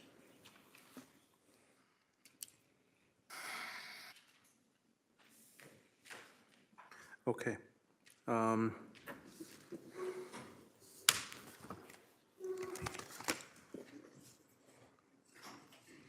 Okay, next we have, sorry, let me just.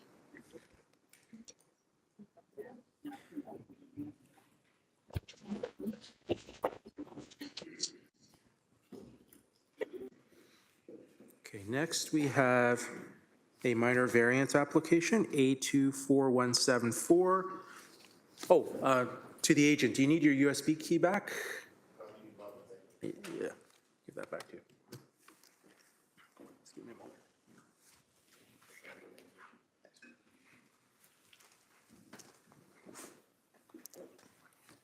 Okay, sorry, returning it to minor variance application A24174, 360 Book Road, West Ancaster. Agent is Arcadis Professional Services, Canada Incorporated, M. Crow. Owner is A. Gale. Do we have any members of the public who wish to speak on this application? Okay, seeing none, I will ask the applicant or agent to please step forward. Please provide your name and address, and you have 5 minutes to speak. Thank you.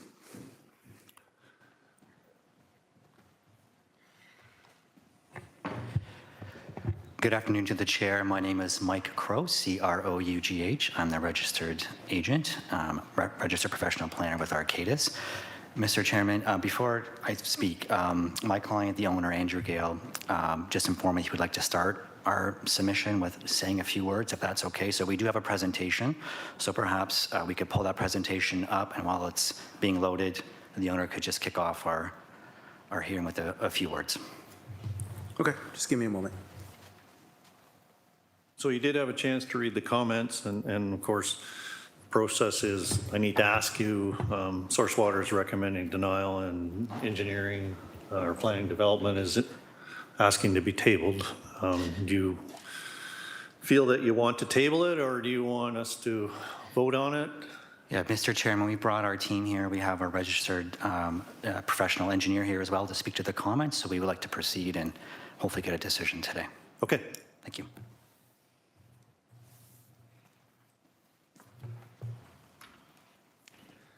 Good afternoon, everyone.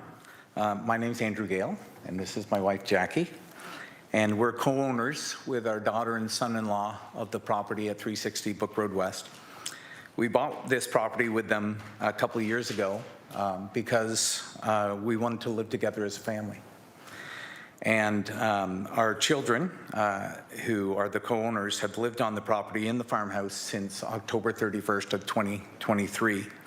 But since that time, we've been renting and going through the process of justifying to the city why we believe a secondary dwelling unit could exist on this property.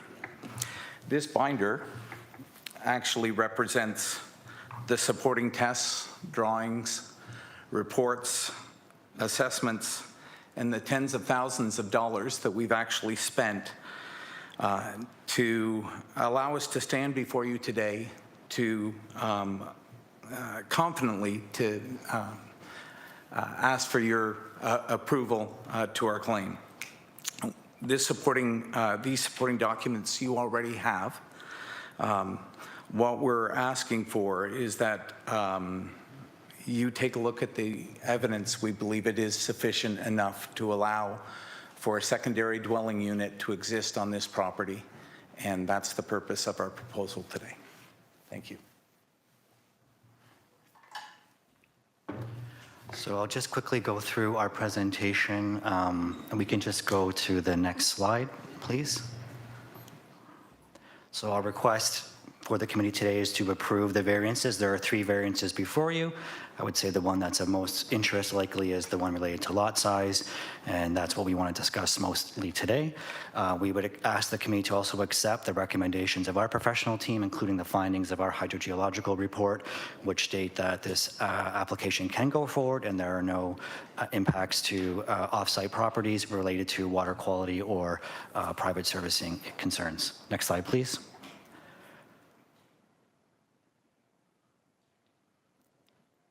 Just the subject lands really quickly. So the dwelling is the 360 address. The barn, which is proposed to be converted, is at 359. So it is that existing structure at the rear of the property. Next slide, please.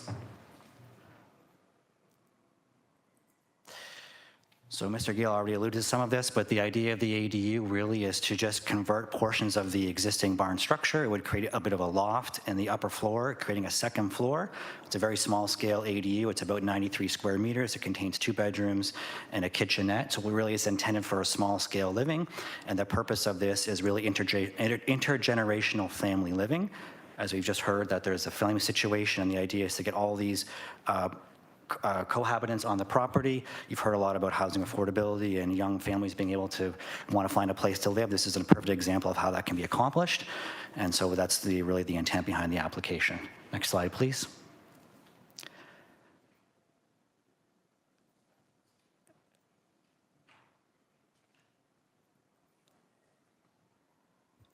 And I won't go through all this. We were here once before. We tabled it in response to some of the staff comments requesting a hydrogeological study. The owners have engaged RJ Burnside, and I have Mr. Josh Donkersgood here to speak to some of these technical requirements.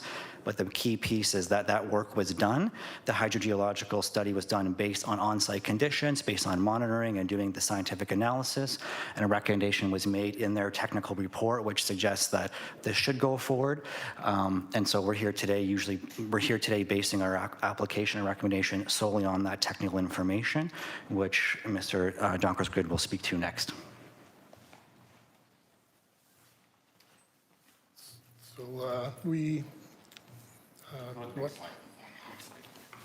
went with the monitoring-based approach as outlined in the ministry guidelines. And given that there's an existing system in use on the site, we assessed its current impact by installing 3 shallow wells around the outside of the property borders, and completed several weeks of monitoring to establish groundwater flow direction.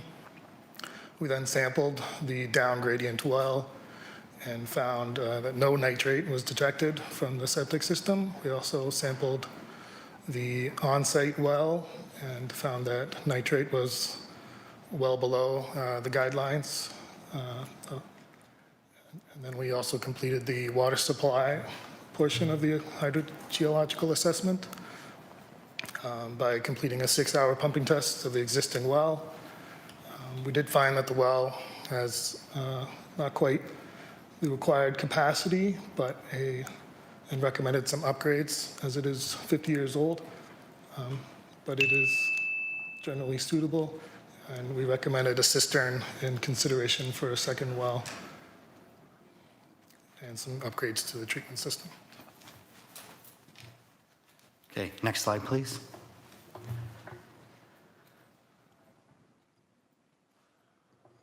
So I just want to take one more moment to impress upon the committee that the lot size exists, the septic system that's there today exists, and the proposed ADU is a very minor change.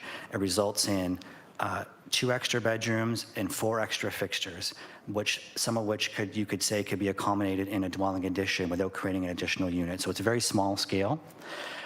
We've been trying to work with staff. We understand the position. Part of the reluctance from source protection staff, we understand, is that the method of study that was conducted, which is in accordance with provincial regulation, is not a method that the city would like to see conducted. However, it was done, and it did provide findings which we are relying on. If the committee is unsure about what to do with this application, and if they would like a safeguard, this wasn't in any of our submissions to the committee originally. This wasn't from staff. And normally I'm here asking for conditions to be removed, but here is something that committee could consider, that the official plan allows for a peer review process, in some cases requires it. So we're not asking necessarily that this be attached. We'd prefer a decision without this, but just as a way of working with the comments from the staff and giving the committee something to consider, or just putting this out there that there is an option that would allow our work to be peer reviewed and the city's comments to be vetted by a third party, and perhaps there's a solution there that would allow us to go forward with that condition so that, technical concerns are addressed one more time. And that's my presentation. Okay, thanks. So on the second slide, I think there was up there an overhead picture of the present house. Yeah. So where is there a well there now? There is a well there now. Where would we say? How could we pinpoint it the best? The bottom left of the red square. So there's a little shed structure there in the bottom left-hand corner. Okay. Oh, right. Yeah, there's a little, almost like a white circle on the grass patch on the side of the driveway, just on the left-hand side, bottom left-hand corner. Okay. And so you're going to upgrade the septic system that's there now? Is that? Yes. Right? Yes, class 4 Waterloo biofilter system. And I would imagine it's probably out the front of the house?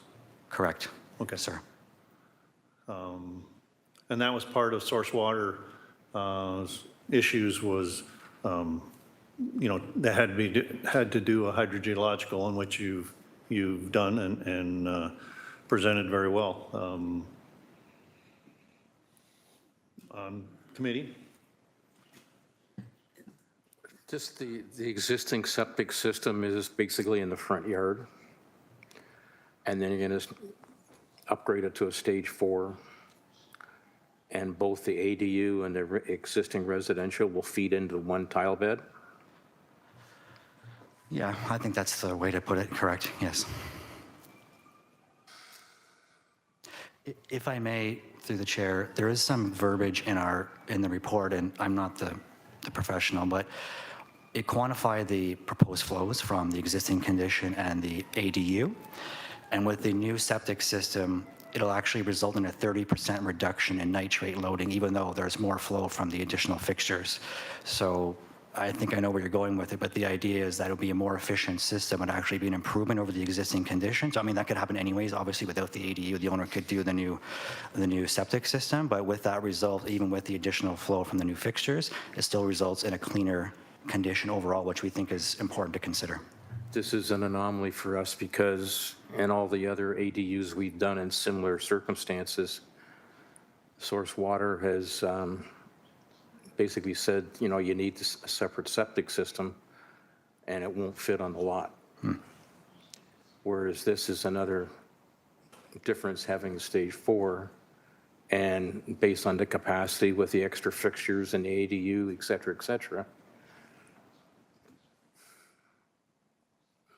Okay, I was just fishing for that. Okay, anyone else? A question for staff, specifically if there's source water protection here. I'm looking at the comments here, and I guess it says a hydrological study was not provided at this time.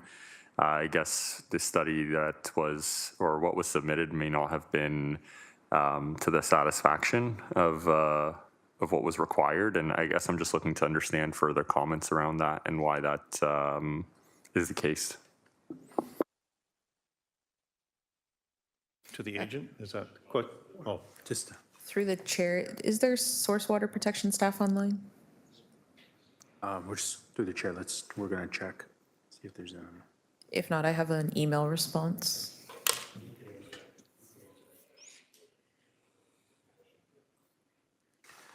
Yes, is there any, on WebEx, is there anyone from Source Water Protection here? Through the chair, I don't believe so, no. Okay, so through the chair, based on email correspondence that I received, I believe it was yesterday, our source water protection staff have indicated that they received a hydrogeological report on October the 27th.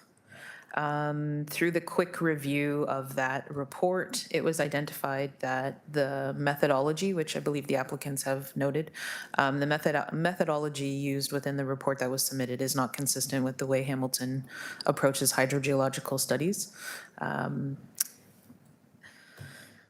So in the email, it says the method used in the report appears to be the monitoring-based approach per the MOE guidelines, which is a method that Hamilton Water does not currently support for applications under the Planning Act. And that is my technical knowledge on hydrogeological studies. So to staff, have they been provided with what they need to have in the hydrological study that the city does require? And could their study be fit into what city staff requires? There's actually a link essentially showing like the guidelines for hydrological studies and what's required, and I believe based off of the agent's comments, they're well aware that what they've submitted wasn't exactly what fit the city's guidelines. So I guess my question is like, is this something that you were aware of ahead of time before completing it? turn his mic on. There. Yep, we're So, good. so through the chair, I don't want to make this too confusing. We have one more representative from our team online. It's Dwight. So just before, I would think he's perfect to speak to this. So, but just to clarify the process, we did take the staff comments and we did go, and so RJ Bernstein was retained and they did some initial site analysis and then they engaged staff in preparing the terms of reference. So you'll see in the staff comments that they reference the terms of reference was submitted, not the actual study. And that was our error. We included the wrong file with our application. So we worked over the last 2 days to try and get the study to staff. But if you note in the staff comments, when they reviewed the terms of reference, it's based on this monitoring-based approach, which our consultants believe is the right approach for this proposal. And we knew staff may not support that approach, but we prepared that study anyways because it makes sense and it's provincial guidelines. So I'm not the expert. If we can just indulge, if the committee will allow Mr. Smickle to speak. I think he's got great experience with this methodology and his experience in other municipalities, and I think he could shed some light on this as well. All right, thank you very much. Thank you very much, Mike. Through the chair, if I could, I just wanted to address the issue. So the City of Hamilton's guidelines are based on the Ministry of the Environment. It's called Procedure D54 for our on-site sewage systems. And D54, as it stands, has three approaches to meet the guidelines. One of them is based on lot size. Second one is based on what's called contaminant attenuation. And under contaminant attenuation, there's two ways you can prove that. You can prove that through the monitoring-based approach, or you can prove that through the calculations. City of Hamilton currently accepts the calculations. We chose to do the monitoring approach. And if you refer to the staff comments basically said they wish to address the potential for pollution. Our study was conducted based on on-site information, providing clear indication that there is no pollution at this point in time. So our results basically achieve the same outcome that the city is looking for. We have actual on-site data which shows there is no contamination. Our approach is acceptable under D54, which the city says in its TOR is the guideline that we should stick to, adhere to. So we've done that. Also of note is that the approach we've used is acceptable in other jurisdictions. So in my capacity, I serve as peer reviewer in some other municipalities, and I can state here categorically that the monitoring-based approach is used for approvals in other jurisdictions. And I think, as Mike mentioned, the other advantage here is that the addition of the new system will, in fact, enhance the protection. So we've basically proven that there is no pollution. The approach is consistent with D54. It's achieving the same thing that the city seeks to achieve in this case, which is a protection of the aquifer. So our position is all of the boxes have been checked. All of the requirements have been met. The city at this point in time doesn't approve the approach, but I think Mike's suggestion might be just the thing that deals with that.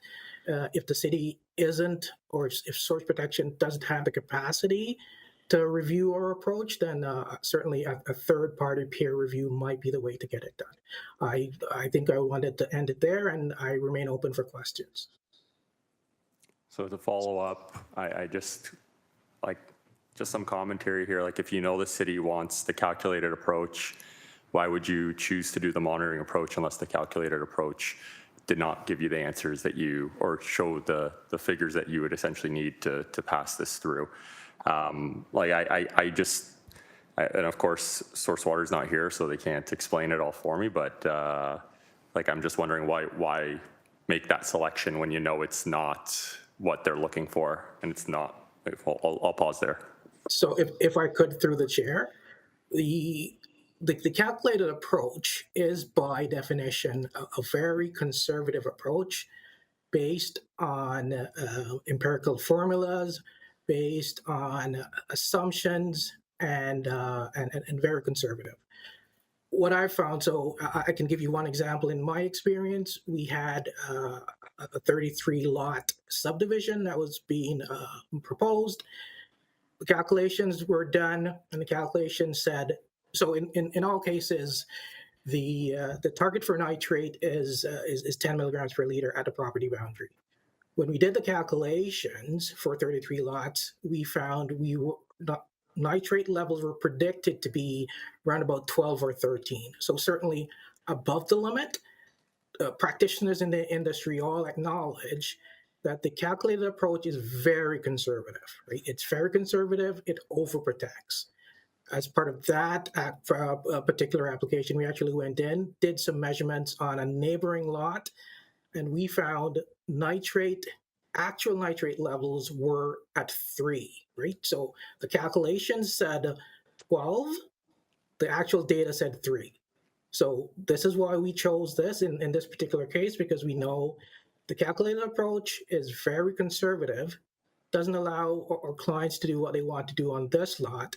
We chose a more practical approach based on existing data to achieve the same result that the city is seeking to achieve.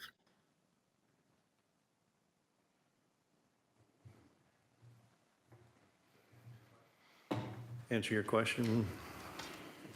Does, but without Source Water here, it doesn't answer my follow-ups, so I'll leave it at that.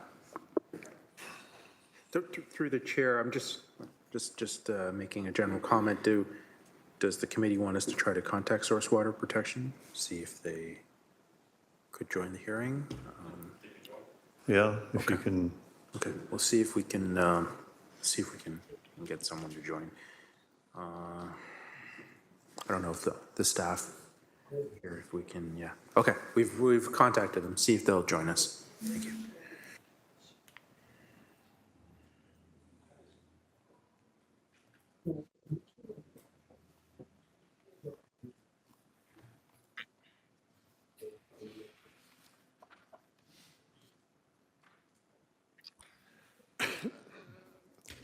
There's still one thing that sticks in my crawl here is that Source Protection Planning understands that the applicant is seeking a minor variance on a minimum lot of 0.3 hectares of the minimum lot and 1.5 for the proposal of the detached dwelling, and it's not accepted. That's one of the things that's not going to change no matter what the reports say. Okay, Hank, before we get into that, I don't necessarily agree that those numbers should be enforced, but that's above my pay scale and my pedigree. But it's a big swing, so. Yeah, through the chair, we acknowledge that. I mean, that is the purpose of the application.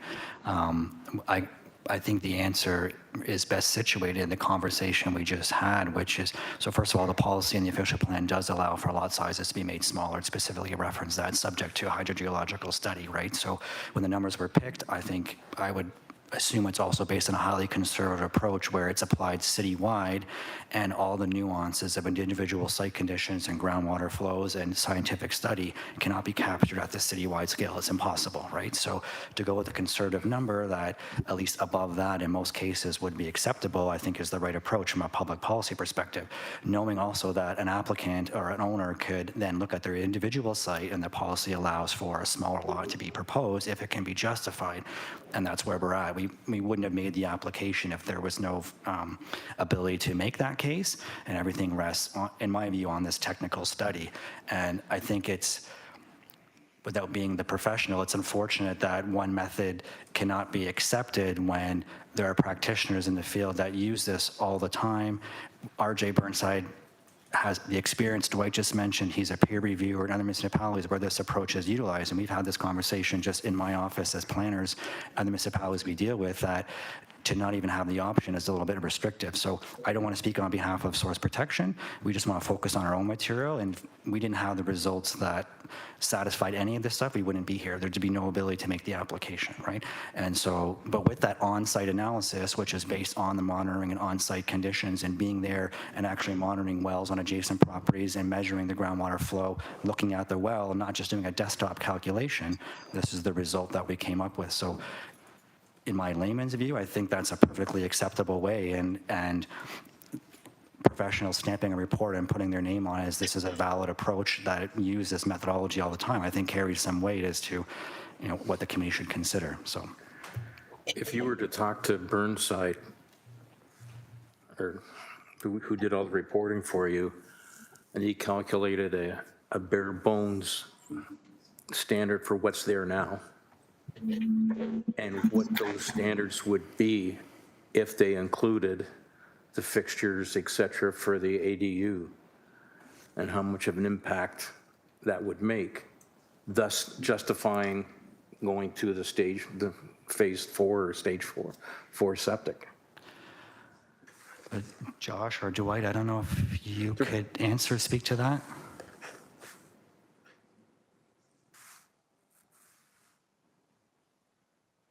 I don't know if they heard me. Did you hear that, Dwight? I don't know if you could hear that question, or if you're able to speak to that. Yeah, sorry, through the chair. I'm not sure I grasp what's being asked, so if it could be repeated, that'd be great. Well, I'll put it again.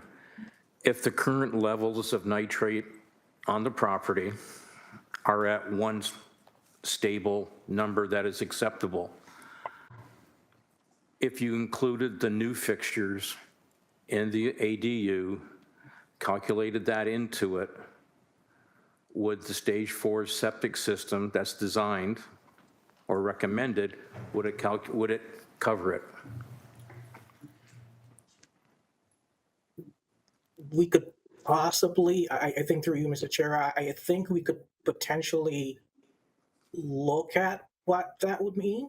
We would simply have to alter the loading to the bed, but I think that's something we can do. Josh, I would have to look at Josh, but I think that's something we can adjust the loading and throw that in there. Did you want to? Yeah, if I understand the question, it's if using the Class 4 system. Can't hear you. If using the Class 4 system, would the calculation-based approach provide like the treatment required at the property line? I don't think the property size was sufficient for the conservative calculation-based approach, even with a Class 4 system. That's why we went with the monitoring-based approach. Sorry, just through the chair, just letting you know that we are in touch with the source water protection staff, and I think one of the staff members, they're going to be looking to join us shortly. I don't know, does the committee want to maybe take 5 minutes just to wait for that staff member to join us? 5-minute break. Stand down for 5 minutes and let the next one come on. Or we could do that. We could do that, yeah. We could just hold on this application and proceed. Okay. Okay. We can do that. The source water staff, they're going to be joining us shortly. It might take a while. Do we want to take a break or do we want to move on to the next application? We're running a bit behind. I wondered if we could just hear Okay, the next why don't we okay, through the chair, then we can put a hold on this application. We'll come back when the source water protection staff come. Okay, thank you. All right, so we put a hold on the application at 4:15 PM. Okay. Moving on. It's going to come back to bite us. We have a minor variance application A25196, 108 Sunny Ridge Road, Ancaster. Agent is B. Coverdale. Owners are G and M Corbin.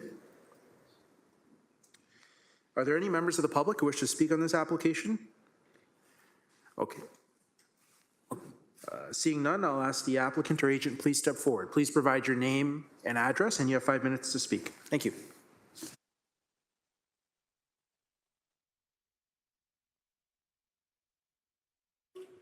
Is this the applicant?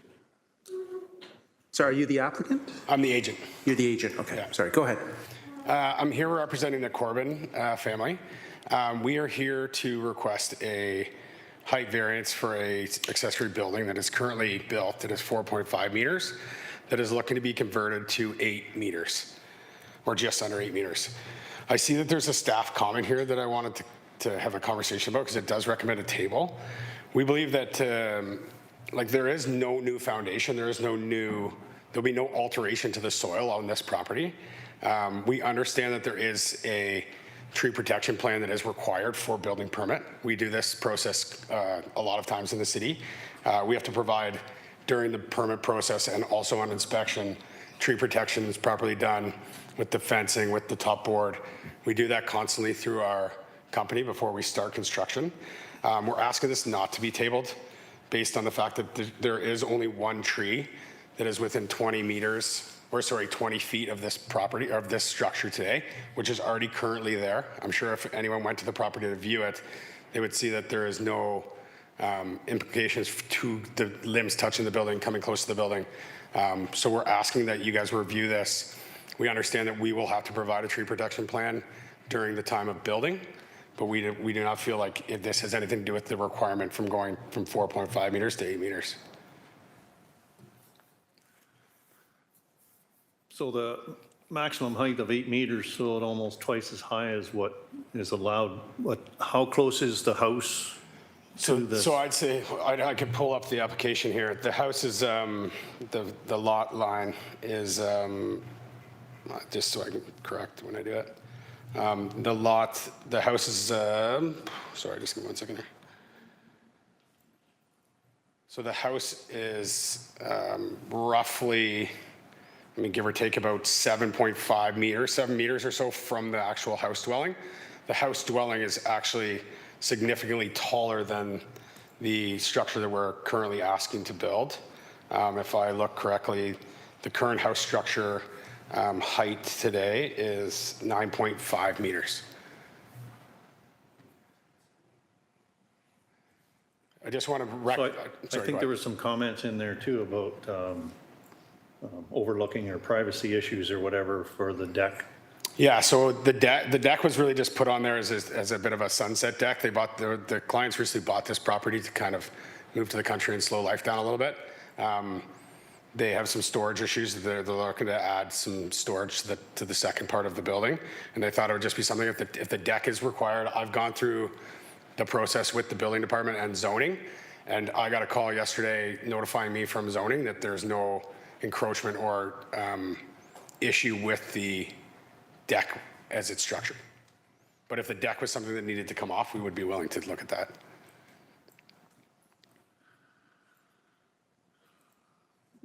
Committee have any questions? Donna? I'm just reading here the, not sure which department it's from. It says staff are the opinion that more information is needed in order to determine how the proposal will limit privacy, overlook, and visual impacts on adjacent lands, including but not limited to the setback from the interior side lot line and screening from the proposed second-story balcony. So they're looking, Just, yeah. I was just going to add a comment from myself too, but like this proposed building is next to another garage. Like it's like one garage on one side, other garage. They build this up and have a deck. They're going to look over and see a garage. I don't see the privacy issues here to the same extent. Yeah, okay. And if I can add to it, this is already a dwelling. This is a building. We're not adding to the size of this structure. It's not moving close to the property. We are within the limits of how much visual windows are in this side of the building. As far as that stuff goes, we've gone through the process to make sure that we're not encroaching on any of that. The only thing that was a question from zoning was that rear deck, which we got approval saying that that's not an issue. And obviously we got to go through the building department to get our approval anyways. Given the fact that the neighboring property does have a garage, like was stated, I don't see the impact with that, and we should, or I'll make a motion to approve the application with conditions and notes. Okay. Moved by Robert, seconded by Nick. All in favor? Opposed? Seeing none, motion carried, application approved. Thank you, guys. Appreciate it.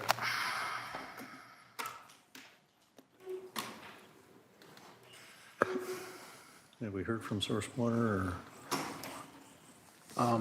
Let me just check and see if Source Water is here with us. I don't believe so. Okay. I guess we'll just continue to proceed with the other remaining applications. So next we have a minor variance application, A25197, 146 Linden Road, Flamborough. Agent is L. Ferguson, owner is K. David. Is there any members of the public who wish to speak on this application? Okay, seeing none, I'll ask the applicant or agent, please step forward. Please provide your name and address, and you have 5 minutes to speak. Thank you.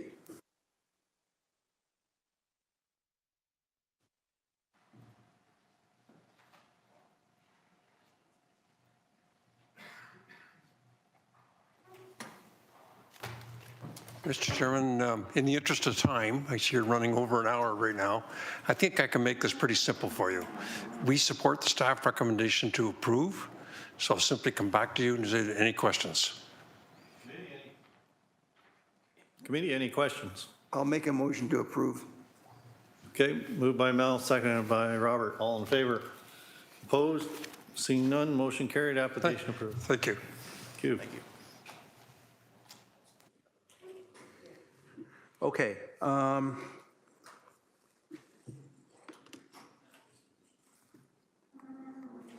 Next, we have a minor variance application, A25208, 311 Gulf Links Road, Ancaster.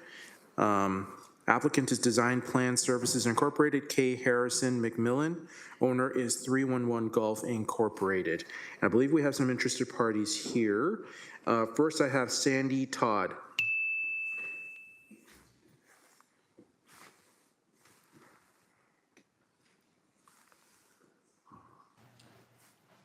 Yeah. Nope. You can just go. Sorry. We did submit our presentation. We duplicated one slide later if you choose to use this thumb drive. No, I believe you sent me an updated one, right? PowerPoint? Or Just was- the original one, Tuesday night. Okay. All Yeah, of there's the another one, yeah. I think we have that one here. I can load that one up. speakers are sharing the same slides. Okay, okay, all right. Just give me a moment. Okay.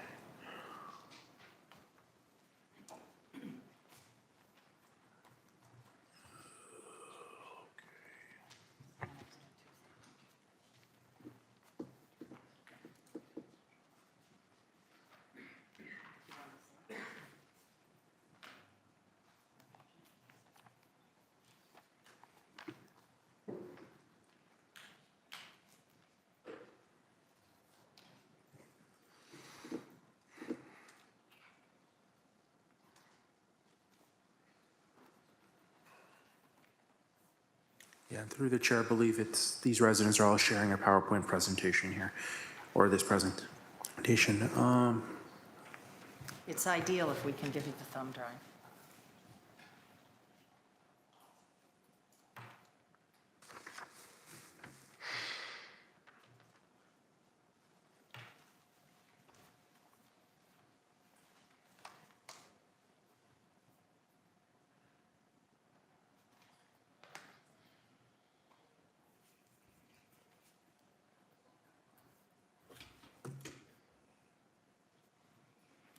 Okay, it's on the screen. Go ahead. Good afternoon, Chair and members of the Committee of Adjustment. My name is Heather Bull, and I live at 327 Loader Street, Ancaster. I would like to draw your attention to the unique circumstances surrounding the private lane at 311 Golf Links Road, which currently serves 7 families, all with the same address. This arrangement is a bit confusing, and don't even get me started about how you explain this to a delivery pizza person. It also highlights the need for thoughtful planning before any construction takes place. Next slide, please.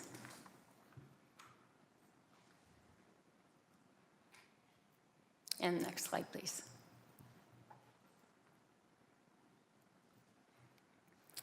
I grew up at 311 Golf Links Road, and my 95-year-old father has lived there since 1967. For over half a century, he's walked to the bottom of the private lane to retrieve his mail. Today, he relies on a walker for mobility, making the paved lane his only safe and accessible route for exercise and accessing the sidewalk on Golf Links Road. Grass, and especially gravel and uneven ground, are no longer an option for him. Next slide, please.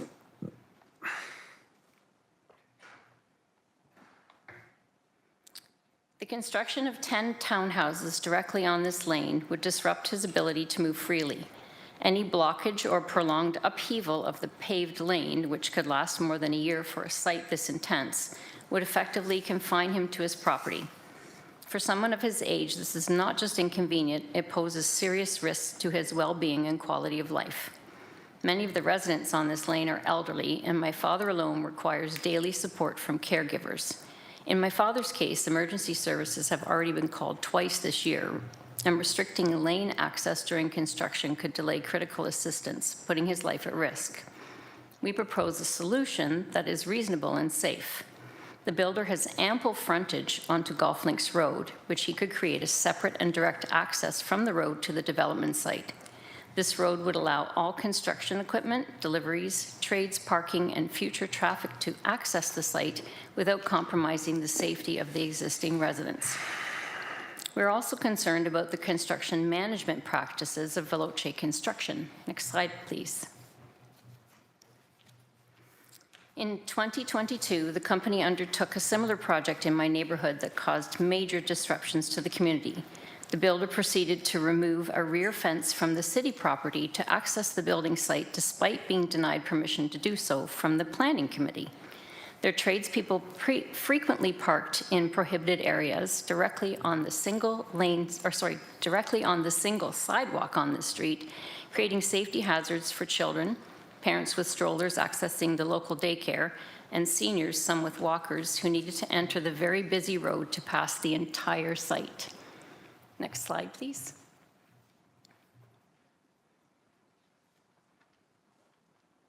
And the next slide, please.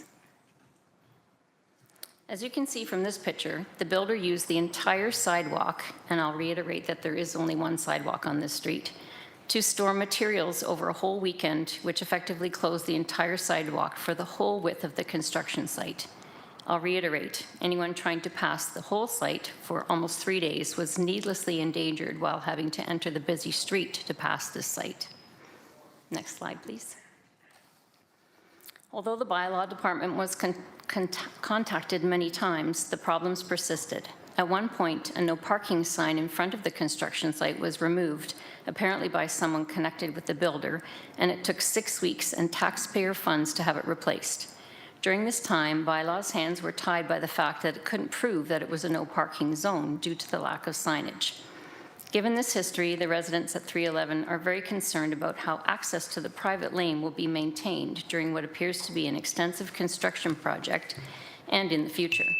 Without clear enforceable conditions, residents may face blocked access, reduced emergency access, and serious safety issues. The compromise to create a separate access road to the site allows the development to proceed while preserving the independence and safety of those who have called this lane home for decades. We urge the committee to consider the impact of construction on the lane's current residents and ask that they require the builder to create an alternative access onto Golf Links Road as a solution. For these reasons, I strongly urge the committee to deny this proposal in its current form. Thank you for your consideration. Thank you. And I think just for all the residents, after you speak, if you can fill out an interested party form just behind you there, just fill it out and leave it there. We'd appreciate that. Thank you. Sorry, go ahead. Good afternoon. My name is Catherine McCandy, and I've been a resident at 311 Golf Links for 30 years. My comments will focus on problems that this development will create due to the shared laneway and the requested height variance. As mentioned, 311 Golf Links is a small enclave consisting of 7 single-family homes, all with long-standing homeowners. They share access to their properties via this private laneway. The laneway is a legal right-of-way under the Land Titles Act. Next slide, please.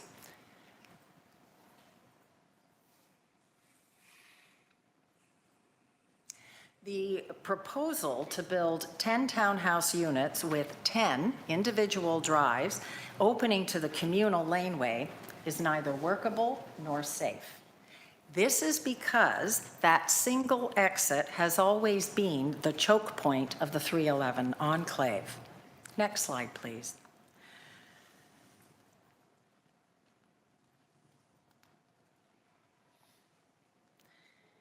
Mail delivery, garbage, yard waste collection already create blockages at the end of the lane when residents stop to offload bins and collect mail. 7 families currently place their garbage at this exit curb. Imagine the waste of 16 households piled here on a weekly basis, complicated by the usual visiting trash pandas, the winter snowbanks, and local traffic. I'd like you to go back 2 slides, please, to the plan. The laneway and entrance will exceed functional capacity with the 10 additional households, regardless of the developer's plan to make the lane bi-directional. Even if garbage trucks, you can go back 2 slides, please. Even if garbage trucks were to venture into the lane, there's no place to legally turn around. Snow removal will be unworkable. Forward, please.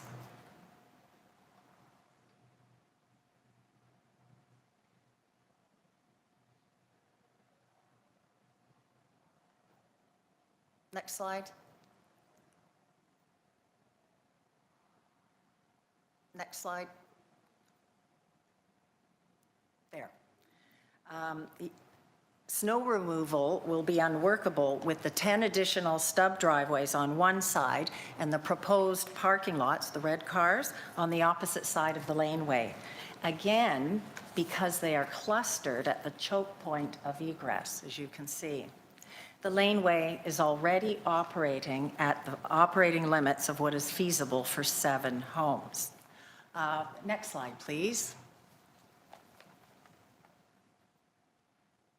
And one more. Pedestrian and traffic safety are especially concerning to me as a practicing physician. Accessing Golf Links Road is already challenging. As you know, traffic along this corridor is frequently congested, particularly during rush hours or when Highway 403 is diverted. The addition of 10 to 20 cars in the 311 properties will significantly increase exit delays and hazards at this laneway entrance. But the situation becomes dangerous when you consider pedestrians, children, seniors, and individuals with mobility challenges already have to dodge traffic to cross Golf Links Road to reach the sidewalk. Introducing more vehicles and more people to the 311 neighborhood heightens the risk of collisions and personal harm. Further, the laneway's private status raises trespass concerns for existing homeowners. Future townhouse residents and guests may mistakenly view the distal ends of the lane and private drives as public access, resulting in unauthorized parking, snow dumps, pedestrian shortcuts, and conflicts with homeowners. Next slide, please. The developer has also requested a height variance of 11.5 meters, approximately 38.5 feet. Well, that's closer to 4 stories than the typical 2-story profile of existing homes. This scale will dominate that landscape that you saw.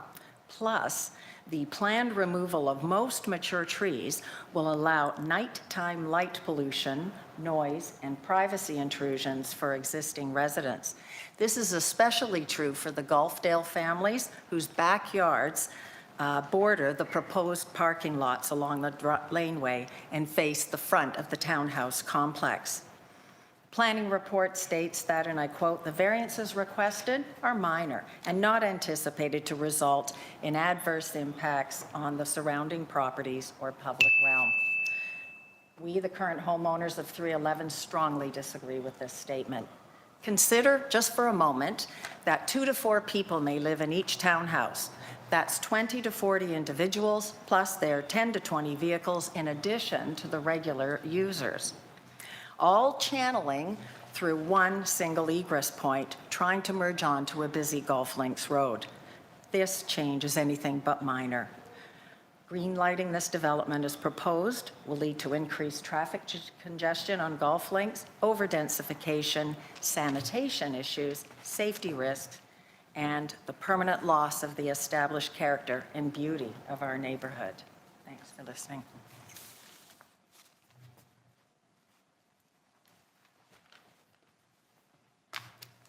Next slide, please.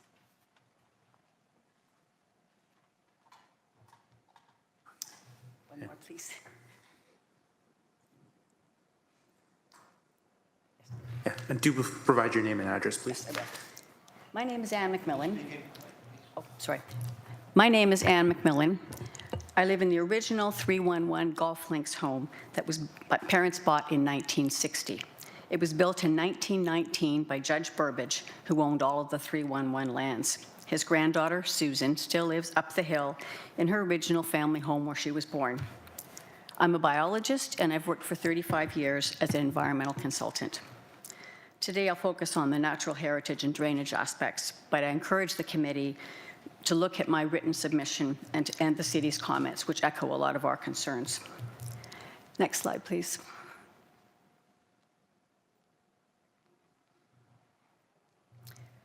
This aerial just gives you a better perspective of the property with the trees. You can see the dense overstory trees cover a lot of the lot. Most of these trees are mature conifers that were planted almost a century ago by Judge Burbidge. The next slide, please. Oh, next slide, sorry. The next 4 slides, you can scroll through slowly. The next 4 slides show some of the trees on the north portion of the property and along the lane. All of these trees are slated for removal.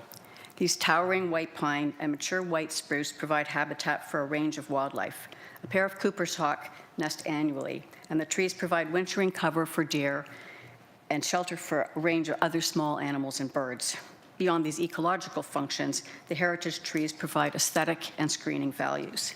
If you just scroll through the next slide, you'll see pictures of the trees. One more. Next slide, please. This slide shows some of the mature trees along the Gulfdale properties, which Catherine mentioned. The most prominent trees along here are mature red oaks. You can see them overhanging the grassed area and the laneway. The branches where the branches overhang indicates how far the root zones go out. So these root zones are very sensitive to disturbance, and even a foot of fill or cut can cause viability and health concerns. They will definitely not like the 2-meter pile of fill that will be required to expand the laneway and put in the parking spaces. Next slide, please.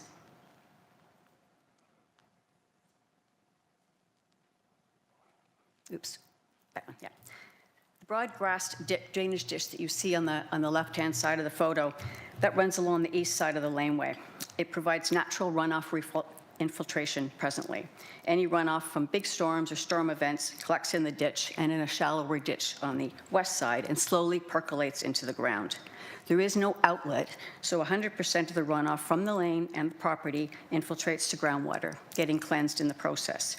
This cold, clean groundwater discharges ultimately to Ancaster Creek and wetlands. We haven't seen the stormwater management plan, but the proposed curb and gutter system along the laneway would direct all of the runoff from the development and much wider lane straight to the storm sewer, where it's whisked away to Ancaster Creek. This creek is already overtaxed with uncontrolled runoff. If anyone has looked at it after a rain, you'll see it's a mess with high erosive flows. Unless mitigation is incorporated in the stormwater plan, these groundwater discharge functions will be lost entirely. Drainage will shift from 0% runoff and 100% infiltration to 100% runoff to the storm sewer. Next slide, please.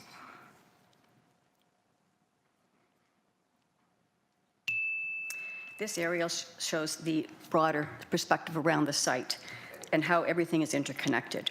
Vegetation and habitat on the property provides a linkage from the golf course lands that are on the bottom of the property up through to the west to St. John's and through the 311 Golf Links lands to St. John's, and then to the east over to Ancaster Creek and the natural floodplain and wetlands that are associated with it.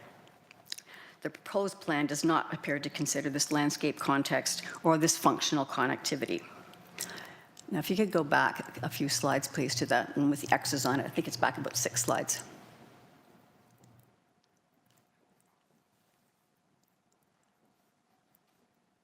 Oops, this one, yes, okay. So this shows the survey with a bunch of the trees that were cut suddenly in April. We got no notice until the chainsaws started, and at least you can see along the laneway and along the north portion of the property, there were at least 7 mature or semi-mature conifers that were cut out, and trees were cut out of the interior as well. We didn't get any notice, and the lane was blocked several times during this process. We don't know whether a breeding bird survey that was done, and that's required under federal law. And if we could just carry on, I'll just keep talking from here. So I'd like to sort of close a little bit with a little discussion about opportunities and mitigation. Ideally, the lot would remain a single-family residence, possibly with a second home at Golf Links. Otherwise, there are some opportunities to come up with a more balanced approach. as Heather, or as Catherine mentioned, you could put a new access out to Golf Links Road, which would protect the private lane and its functions. Contrary to the planning justification, this would not require removal of mature trees. The trees along Golf Links are actually a weedy invasive species, small and/or in poor health. The planner may talk about their landscape and tree protection plan, but traditional measures using 5-foot ornamental trees would hardly constitute replacement in the context of the century-old heritage trees and ecological functions the plan would remove. The other option would be to go with a lower density plan in the interior of the lot where it's already open, and then you could protect the trees around the outside. You could also plant native conifers and shrubs to supplement and augment the functions of those remaining trees. Tree protection measures only work if they're installed properly and inspected regularly. The shallow spreading root zones of the large conifers are sensitive. A dedicated inspector is needed to ensure the protection measures aren't contravened. It should be feasible to incorporate standard infiltration measures such as disconnected roof leaders, infiltration galleries, and rain gardens, consistent with the city's runoff reduction objectives. I know from my years working in the industry that developers can develop sensitively, integrating their designs with the natural features and surrounding landscapes and homes. Communication goes a long way too. To date, the plan in the developer's process does none of that. The proposed plan removes nearly all of the mature conifers and associated habitat, removes the runoff infiltration functions, and alters the historic character of the 311 lands permanently. Thank you.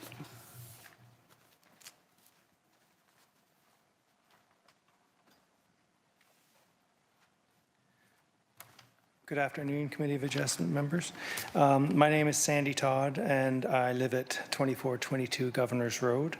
I'm a retired home builder. I grew up at 311 Golf Links Road. The conditions which are currently like what they have always been. On behalf of the community, we have concerns that need to be considered regarding the proposed development to and on the private lands at 311 Golf Links Road. This shared private lane is the only option for 7 residents to access their property by vehicle. The 7 families at 301 Golf Links Road have enjoyed unimpeded access to the current 3-meter wide tree-lined private lane for over 10 decades. We currently have an elderly population that use the safe, quiet, uncongested private lane for walking to their mailboxes and accessing the sidewalk on Golf Links Road. The proposed high-density development and increased use of the private lane will deny the long-term residents the safe access they have been accustomed to for over 100 years. We believe that a high-density development on this single-family home property will greatly reduce timely access for fire and ambulance vehicles to the existing homes that are currently landlocked beyond the proposed development site. As a retired custom home builder, I believe the increased traffic on the private lane, coupled with doubling the width of the private lane and adding additional parking on the lane, will greatly reduce the safety of the current residents. In my professional opinion, if this plan were to be approved, it would cause undue hardship and safety risks to the current property owners at 311 Golf Links Road, both during and after construction of such an intense build. In summary, these proposed variances, both for lane access and building height, are not minor, they're not appropriate, and not compatible with the existing community that is at 311 Golf Links Road. As longtime residents, taxpayers, and stewards of this neighborhood, we urge the Committee of Adjustments to deny the request variances for the townhouses development. This proposed high-density plan does not work for this site. Thank you for your attention to this matter. Thank you.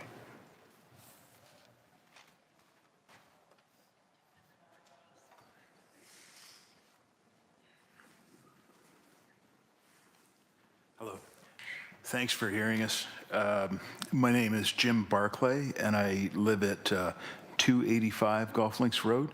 I'm also representing my dad, Jim Barclay, Sr., who lives beside the subject land at 295 Golf Links Road, which is just to the top or the west side of the property. So without repeating the other concerns of my friends and neighbors, We have a different perspective because the right-of-way that runs from south to north along the bottom of the plan shown turns left at the north side of the property and runs perpendicular at the back of my dad's property and also my property. So it's a legal right-of-way issue for us where we have entitled access to it. We're worried about the continuation of what we've been used to. We frequent that right-of-way back there, as do our neighbors, Ann McMillan, and also Dr. McCandy and her husband, Herb Denny. My dad is 91, and when asked point blank, he would prefer to maintain the status quo and live out his remaining years in peace. However, understanding densification, if it were to go ahead, it's critical to us along the top line, as I've said, or the western boundary of the subject property. There's a line of bordering trees to ours, again, very mature white pines, white spruce, beautiful towering trees that have been there for 50, 60 years, as long as I've been alive. The setback would have to, it's shown including tree preservation and also natural swale preservation, but that would have to be maintained in my opinion to preserve the remaining trees on that western boundary. In any case, that is, the rest of it is more or less repeat, but thank you for hearing us. Appreciate it.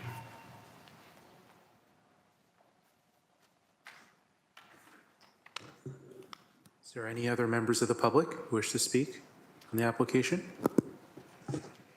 Okay, seeing none, I'll ask the applicant or agent, please step forward. Please provide your name and address, and you have 5 minutes to speak. Thank you. I just wanted to say thank you to the members that made a presentation. It was very informative and very professional. Thank you. Good afternoon, Mr. Chair and fellow committee members. My name is Kimberly Harris McMillan, and I'm a registered professional planner and project manager with Design Plan Services.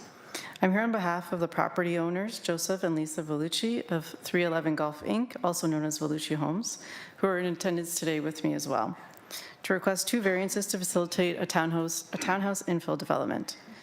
David Inuko is also in attendance online as the owner's lawyer in the event that there are any questions on the legal status of the laneway ownership. Next slide, please.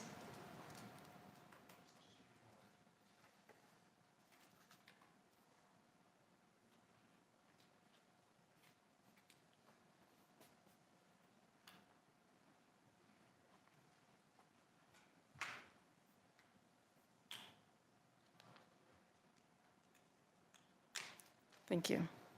The vision for this project is grounded in 3 principles: thoughtful home design that is spacious and individually owned, neighborhood sensitivity, architecture that draws inspiration from old Ancaster and the nearby Golf and Country Club, with traditional peaked roofs, generous setbacks, and a widened laneway that stays entirely within the property boundaries, as well as environmental care with a site design that prioritizes tree preservation, which I will touch on further later. Next slide, please. This project responds directly to Ancaster's evolving housing needs, provides variety in housing choices in the area, and an opportunity to age within the same community. As a reference, Vellucci Homes has noticed that the primary demand that they're seeing, specifically in Old Ancaster, for this type of home is from local downsizers who want to remain in the area but no longer want the larger home or property and currently have limited housing options to downsize within a ground-oriented housing form. Next slide, please. Further to the previous slide, the city's own housing needs assessment report from last year highlights a gap in options for residents looking to downsize, specifically noting that the existing single-detached stock limits flexibility. Again, this proposal provides attainable ground-related housing that allows residents to stay in the community while maintaining the established neighborhood's form and scale. Next slide.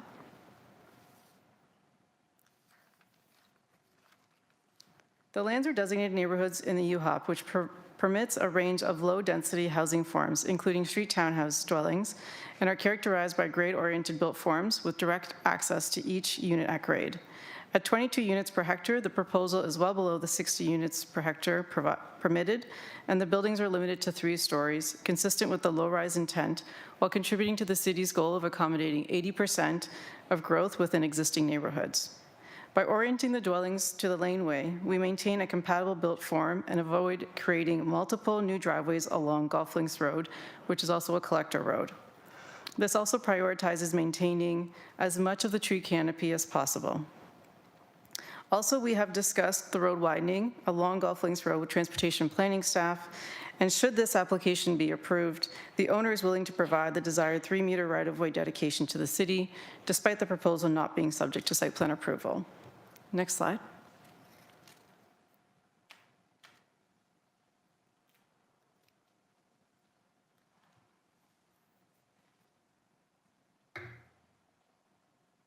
Thank you. The property is zoned R2 in zoning bylaws 05200. Street townhouse dwellings are permitted use. However, the April 2025 housekeeping amendment changed the definition of street townhouse dwelling to exclude townhouses fronting on a laneway or condo road. The reason for this change was to address the unintended effect of permitting larger block townhouses, not originally contemplated under street townhouse permissions, within the interior of neighborhoods. The requested variance is a technical remedy to restore the original definition, given the unique context of this site. We are not seeking to introduce a new use in the traditional sense, nor are we proposing a multiple dwelling townhouse block. Each unit will be individually serviced and owned, which aligns with the intent of the R2 zone. Next slide, please.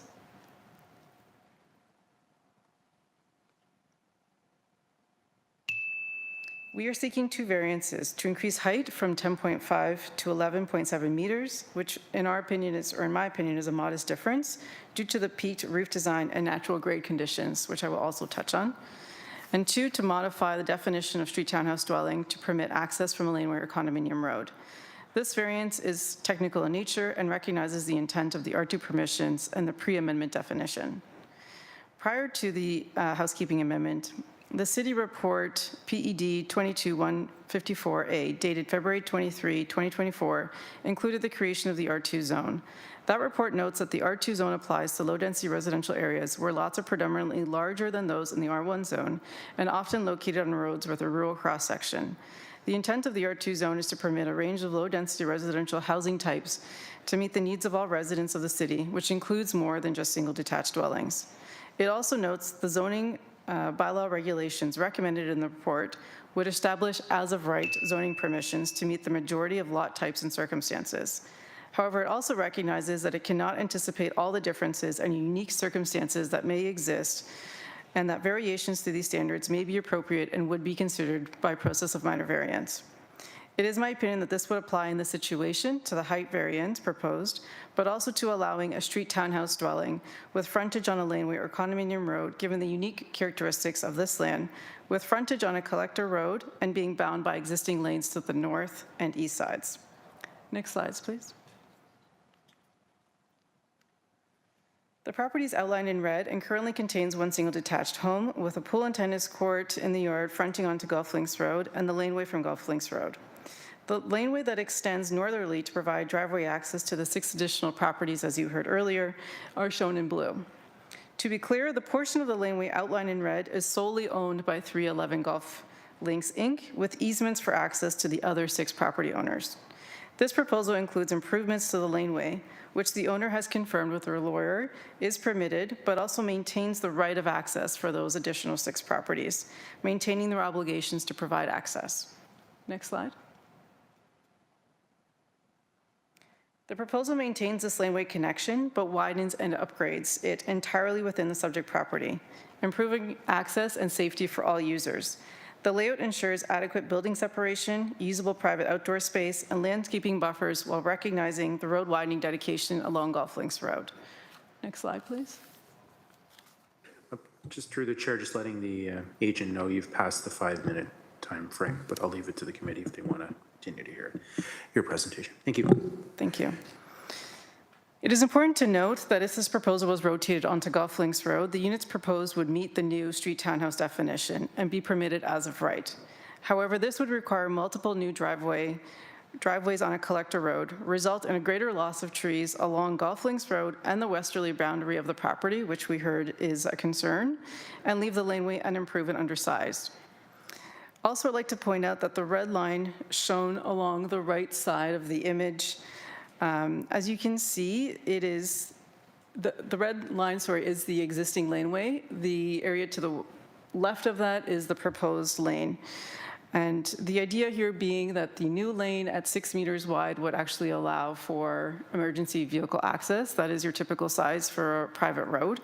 And it maintains the existing laneway during construction. So from that perspective, it does not impact access to those additional 6 homes. That was a consideration of the owners from day one, that they did not want to impede on that access. And it shifts the lane further to the west. It also leaves all of the existing trees along the east side of the lane, along those Gulfdale homes that you heard about. It leaves those trees untouched. Next slide, please. Instead, the proposed layout fronts the townhouse dwellings onto and improves the existing laneway and preserves almost 2/3 of the existing trees. This maintains privacy for the immediately adjacent lot to the west, while also addressing drainage by incorporating swales at the rear of the lots. Again, this proposal is improving the laneway situation by improving the existing condition. Sorry, next slide. The height variance mainly arises from architectural character with a steep roof pitch, reflecting Ancaster traditional style. Additionally, the property to the west sits nearly 4 meters higher in elevation, as shown in the cross-section and photo on the screen, and the other surrounding properties are buffered by trees or separated by laneways to the north and east. Next slide, please.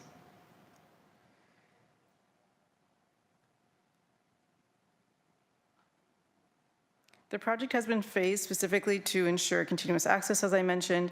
The portion highlighted in red represents the existing laneway, which will be maintained while the new widened laneway is built. So again, residents have safe entry and exit. Next slide.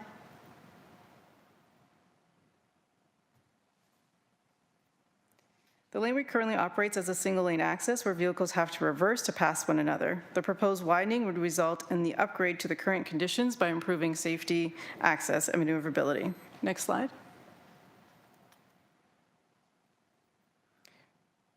We recognize the sensitivity of the site and the value of the mature tree canopy.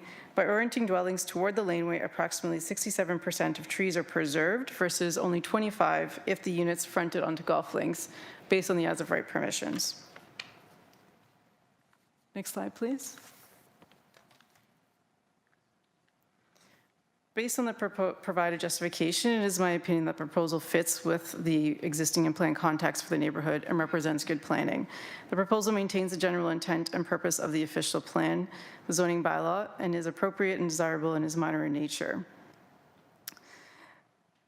I would also like to reiterate that the proposal improves existing condition. We heard a lot about the concern for the access and maintaining that, and I just wanted to reiterate that that is again being maintained along with the trees on the west side of the lot and on the east side along the laneway. I would also like to note that we've reviewed the conditions proposed by staff and have no concerns, and if approved, we are willing to work with staff to satisfy those conditions, including the linkage assessment. And with that, if there are any questions, I'm available to answer, and thank you for the additional time. Committee, is there any questions?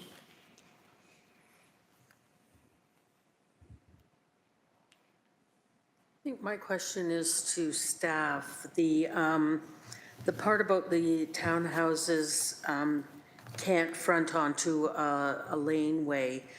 Would that not be a zoning amendment as opposed to a minor variance?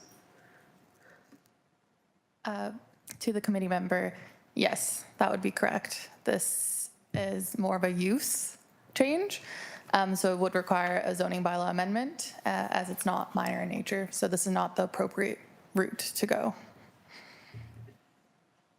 And also, is that one of the reasons why you've denied the application? Through the chair to the committee member, yes, that is correct. Can I respond to that? Go ahead. Through the chair, thank you. I just wanted to remind committee that under Section 45(1) of the Planning Act, Committee of Adjustment is authorized to approve a minor variance. And if you read that section, it does include for or use thereof. It says building structure or use thereof. So again, we're not trying to impose a new use. We are looking for this we see this as a technical variance for that use. When the housekeeping amendment went through and changed the definition, it removed the laneway or condominium road as part of that. And we were seeking for that to be reinstated, given the unique nature of this site.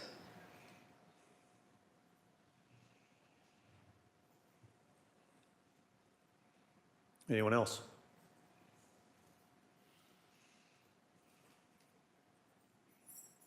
After visiting the site, I'm concerned about the drainage. It's not very level. It's got all the water come down for golf links there. So I'm concerned about, because the house, one part of the house is there now, it's way up higher than what you're going to be building on. I'm concerned about that. That's not mentioned. Through the chair, there is a comment from staff that we would be required to submit civil plans, including a grading plan and a drainage plan. On the current design right now allows for swales to be provided at the rear of those lots, and it does take into account, as you mentioned, that grade differential. So that is something that would be reviewed further with staff. Sebastian? Yeah, I guess my question for you is, you're coming obviously here for a minor variance. When we're seeing the commentary essentially saying that you would likely need to rezone, what's stopping you from going through that route? Through the chair, respectfully, that is a different process with a significantly higher cost implication for the applicant. Obviously, that is not a planning consideration, but also from our perspective, this is not a true, we're not asking for a true use variance in the traditional sense, where we're introducing, a new use. This is, again, a technicality about the way that the units are fronting. And so from our perspective, again, we think it is appropriate for it to be a variance. I would also reiterate that, again, the comment I made about the report from staff in 2024 does note that they recognize that some of those zoning regulations would be brought back to potentially Committee of Adjustment through minor variance. So I would say that applies for the building height and potentially as well the second variance for the street townhouse dwellings.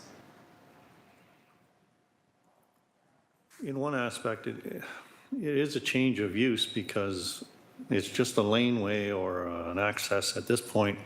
And if there's 10 condominium or 10 townhouses put there, it now becomes a roadway more than just a laneway. So I think it is a change of use, in my opinion. But I would agree with that. It's saying low density residential, right? You're pretty much stacking homes next to each other and you're condensing them into that. If that's on a road, it's great. It's wider. You probably have other routes to get to where you need to be. This is a single lane going in and out as a condominium road. So I do see this as a requirement to be rezoned or potentially maybe a different design in how the homes are laid out. Through the chair, if I could add to that as well. Again, given the conditions that were proposed by staff, which we are accepting, a lot of these concerns would be addressed. And so we are not arguing on any of those conditions. We are accepting them in terms of the linkage assessment, the landscape plan, the tree preservation plan, which has already been prepared. There's also grading and drainage plans that would also be submitted. And so all of these concerns would be addressed with that process as well. I'm not sure what a zoning bylaw amendment application in this situation would provide in addition to that. Robert? Yeah, there's some concerns here. And just some notes that I made here. The potential increase in traffic on the private road is from 7 homes in the back to another 10. I think that's going to be a big challenge, not to mention the parking. They could inhibit some of the access to the back, depending where they're parked and how they're parked, and trying to turn around. The other comment that was made by the people prior was stormwater. And I think that's kind of big because you're taking a lot that has like, there's no coverage to it other than the tennis court, the pool and the house on that large property. And all that'll be gone. The stormwater to run off or be soaked up into the ground. And it's going right in the storm sewer, which unfortunately most of the roads in Ancaster are over-serviced already. Traffic on golf links and trying to get in and out of that laneway is going to be short of putting a stoplight in. I mean, it's going to be tough. I know the city has got, the push on for new homes, et cetera, and affordable homes, but that, obviously by the designs, these don't fit that. But at first I thought it's not going to fit the character. While the design of the buildings are pretty good, they would fit in, but there's just too much on too little of a lot, in my opinion. The density is going to be over the top. And then, of course, the obvious one is the trees. There's already been some taken out that was identified, and my gut says there's going to be a lot more taken out. You have to sit back and look at the character around, and I don't know if a 10-unit townhouse stretch is appropriate in that area.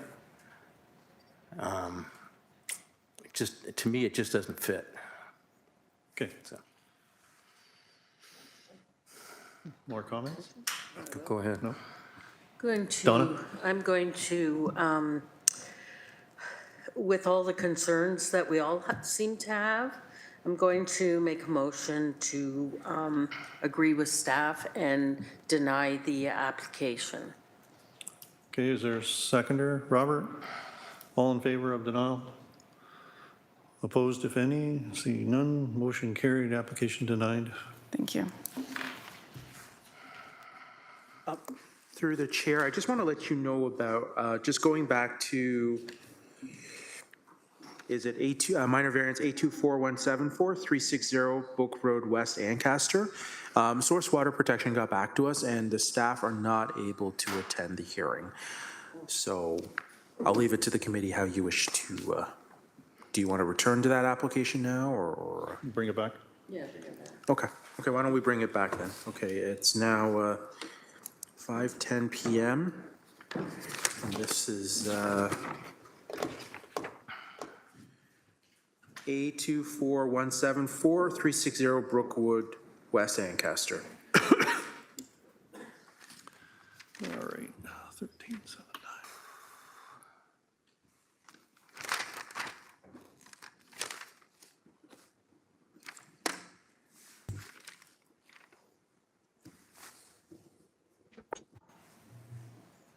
Committee. Okay. My comments are that since we do not have the city staff here, I would lean towards their expertise in what they're saying. It's something that right now they do have individuals that are certified speaking to us about the credibility of their assessment. So my opinion would be to accept what they're saying, even though it may not be what the city normally takes.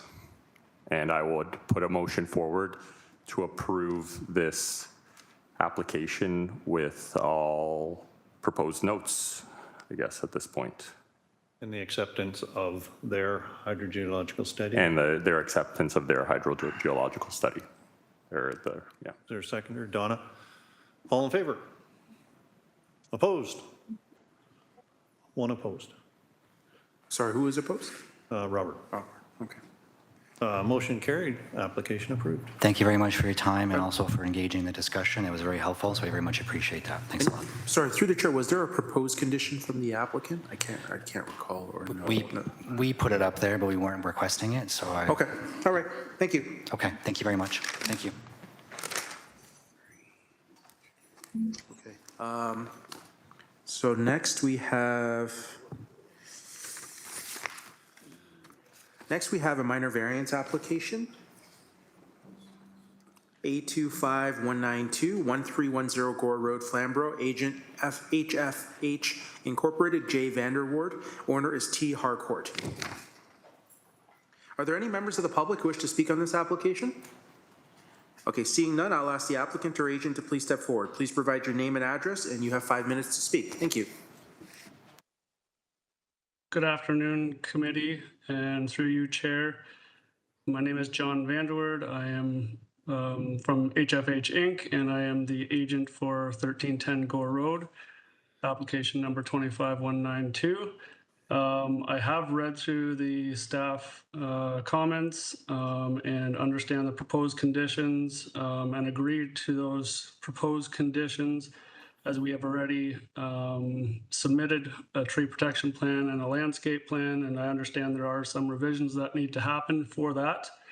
But I do have a question with regards to the acknowledgement note on the proposed notes, and looking for some clarification on that. And if there's somebody that could provide clarification on that, that would be appreciated. Okay. Is there someone from planning that? Through the chair, the acknowledgement note is just a standard comment that we put on applications to inform homeowners that if you happen to be digging and you find something that is an archaeological resource, you are required by the province to contact the number that's listed in the note there. So through your work on the site, if you find something, it is your obligation to call the province. Understood. Okay. Okay. Committee have any questions? Motion, Robert? Motion to approve with the conditions and notes. Seconder, Nick, all in favor? Opposed? Seeing none? Motion carried, application approved. Thank you. Sorry to keep you waiting. No problem. Okay, next we have a minor variance application, A25146, 110 Concession 11 East Flamborough. Applicant is G. Carruthers and owners J. Provias. Are there, we do have a interested party here, Ken King. Are you here? Ken King? Okay, are there any other members of the public who wish to speak on this application? Okay, seeing none, I will ask the applicant or agent, please step forward. Please provide your name and address, and you have 5 minutes to speak. Thank you.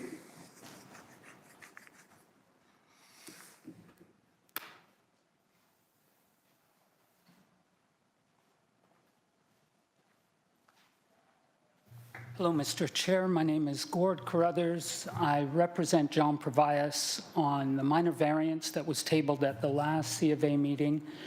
I am here to find out the status of that application. We have completed the requests by that committee to increase the setback and a small fenced area.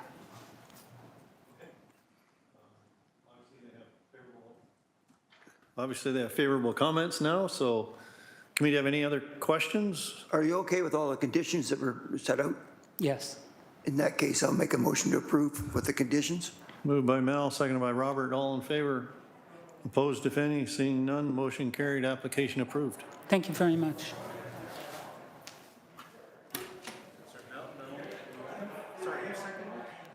Sorry, who seconded the motion? Robert seconded it. Sorry.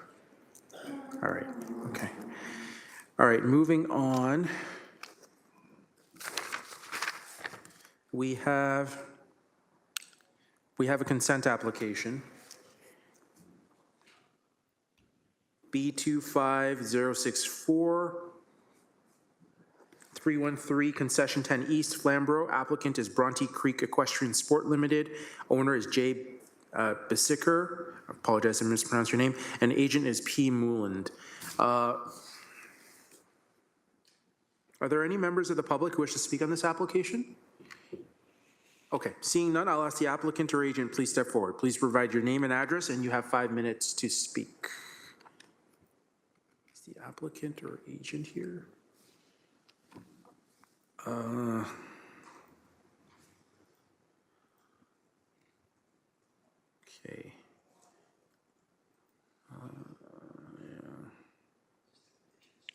Through the chair, I believe the owner is indicating they're going to be, that they would be calling in.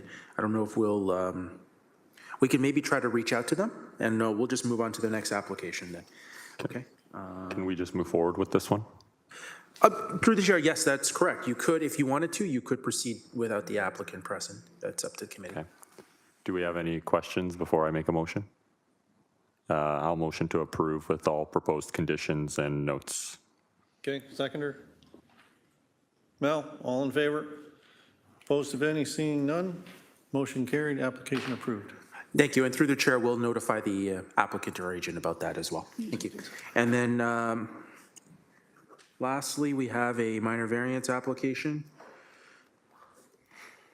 A25185, 332 King Street West, Dundas. Agent is Landwise K. Gillis. Owner is L9H Holdings Incorporated. I believe we had an interested party, Marion Kinsella. Are you here? Marion Kinsella? Okay, I don't believe she's here. Is there any other members of the public who wish to speak on the application? Okay, seeing none, I'll ask the applicant or agent, please step forward. Please provide your name and address, and you have 5 minutes to speak. Thank you.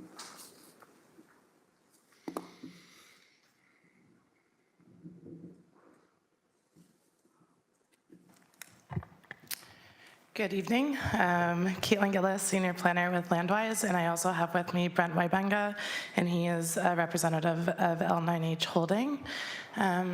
Justin, if you don't mind sharing the brief presentation. Sure. Give me one. You obviously read the comments posted? I have, yes. So I acknowledge that staff are recommending tabling. We're asking to proceed today with the decision. Since the time the comments were published, we've been able to continue working with staff in the background around concerns around the parking and maneuvering.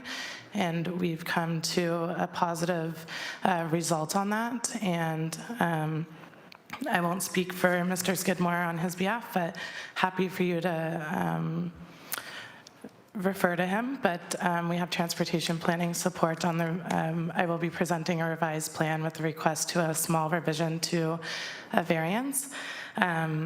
Recognizing staff noted that a fulsome zoning review hasn't been completed on the updated plan. I'm hoping on my plan I can demonstrate that the change is quite minor, and we're confident that there's no additional variances that will be required. However, if additional variances are identified at the building permit stage, the client is taking on that risk and will come back to committee if that's necessary. And then also on top of that, there are 4 conditions proposed. For the variances. We're okay with condition 1. I've spoke with Mr. Skidmore as well, and we're happy to refer that condition to a specific date on the updated plan, so that we're generally keeping it in line with that. But we are requesting that conditions 2 and 3 related to a TPP and landscape plan and the swim brief are removed as conditions, as they are routinely reviewed through the building permit process, and we don't see much value in doubling up on review, especially in light of legislation where 10 units are no longer applicable to site planning. So there is a standardized protocol through the building permit process that will address stormwater grading, tree protection for trees that will be protected. So sorry, I will dive quickly into the presentation. So if you go to slide 3. So this is the concept plan that was submitted originally. So we are proposing, there's an existing detached garage that will be demolished, and in its place a parking space will be provided at a 90-degree angle to Brock Street South, sorry. And then we were proposing 2 parallel spaces within the side yard. Transportation planning had concerns about extending the curb cut further than what it already is. So we've looked at the plan. So if you go to slide 4,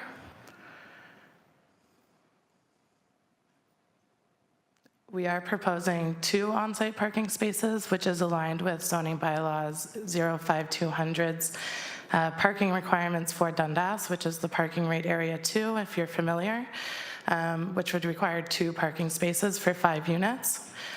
So we're proposing to reduce one of the spaces, one of the parallel spaces, and it will be extended to accommodate maneuvering.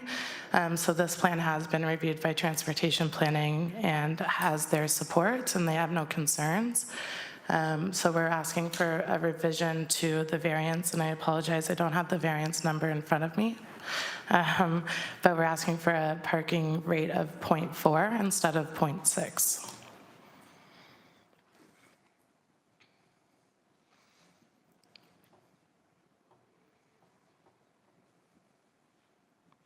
Anything else?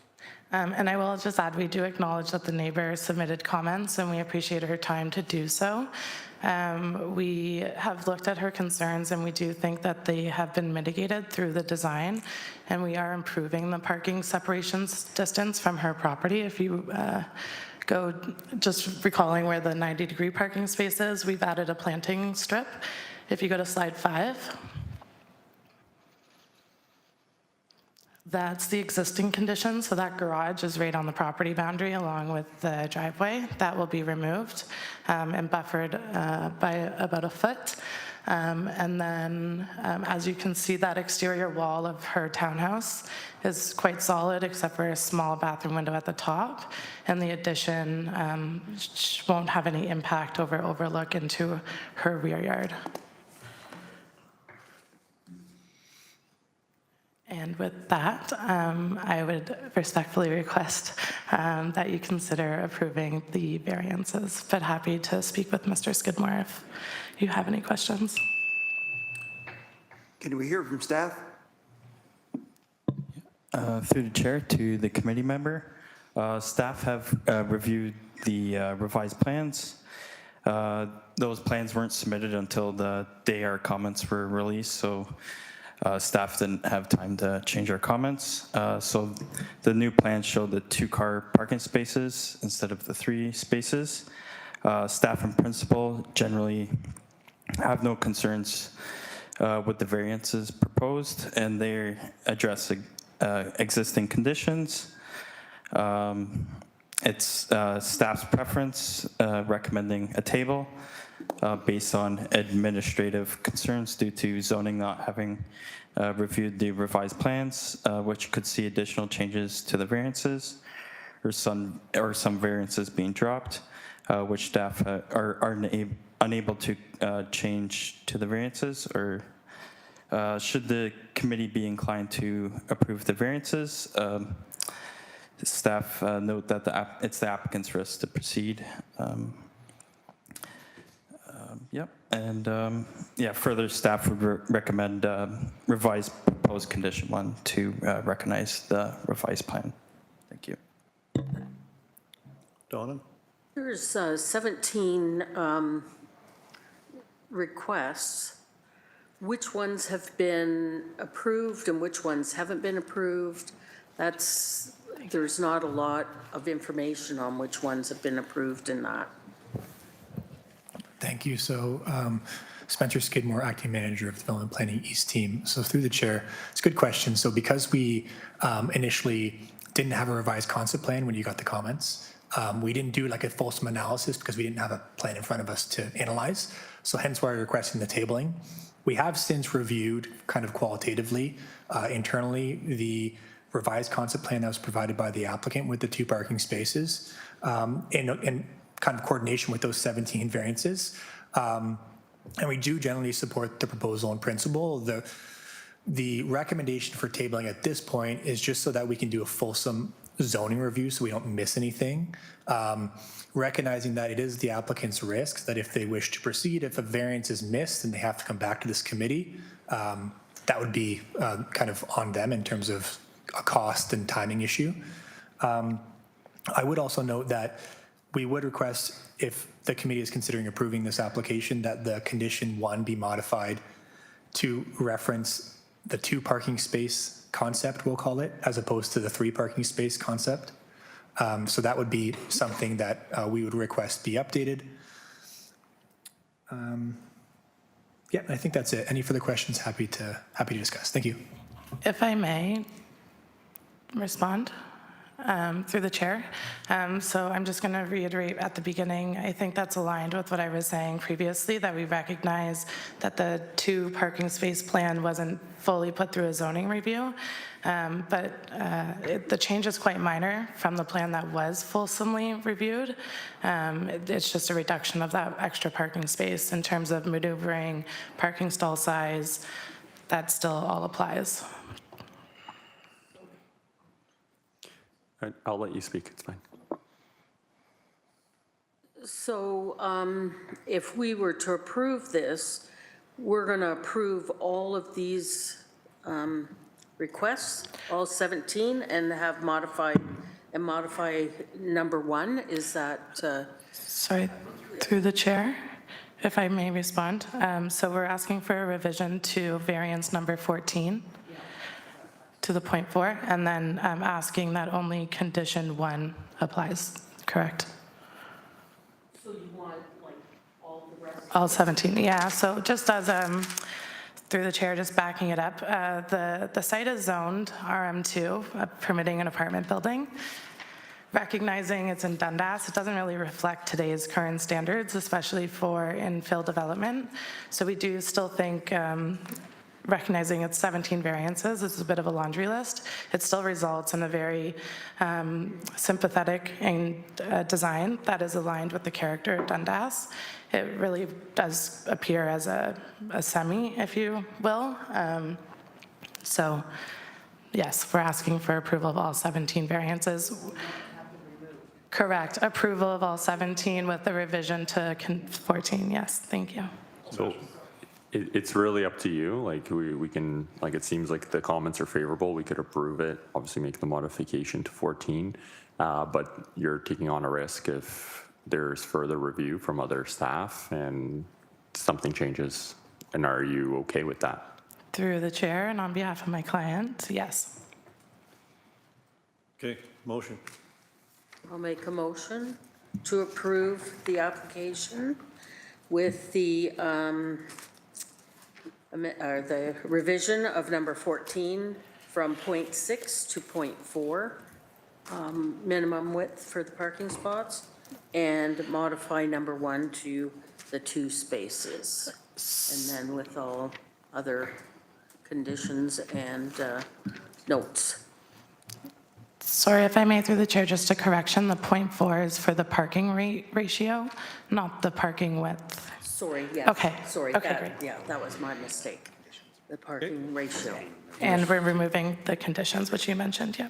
Yeah. Is there a seconder?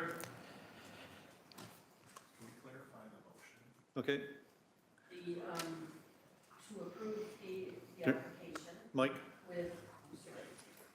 With the revision of number 14 to the ratio of 0.4 instead of 0.6 parking spots, and modification of number 1 to allow, okay, this says to modify 2 spaces.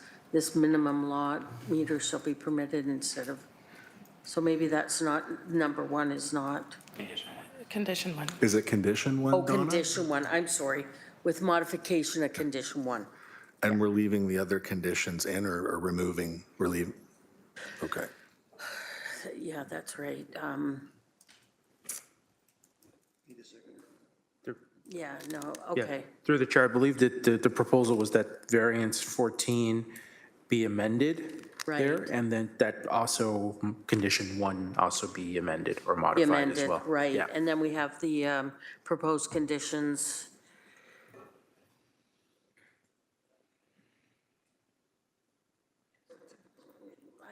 You good? Okay, yeah, I think with Okay, leaving motion- the proposed Motion conditions. made by in. Donna, seconded by Nick. All in favor? Opposed? Seeing none, motion carried, application approved. Sorry, I know we all want to get out of here. I just wanted to clarify, did that include the waiving of conditions 2, 3, and 4? We didn't waive them. You did leave them in, okay. Thank you. Okay, Sorry to keep you waiting. Okay, is there a motion for adjournment or? Sorry, just quickly through the chair, in terms of chair and staff announcements, I just want to let I do want to let the committee know that we have received appeals for the consent and minor variance applications for 40 Church Street. So the file numbers were B2542 and A25133. And staff are going to, we're going to start preparing the package to forward on to the OLT. Just wanted to let the committee know. Yes. Okay. Yeah. Is there any other business? Okay, motion for adjournment. Seconded, Donna. All in favor? Carried. Meeting is over. Thank you. And we adjourn at 5:33 p.m. today. Thank you. Question on Pay. paychecks? Anna?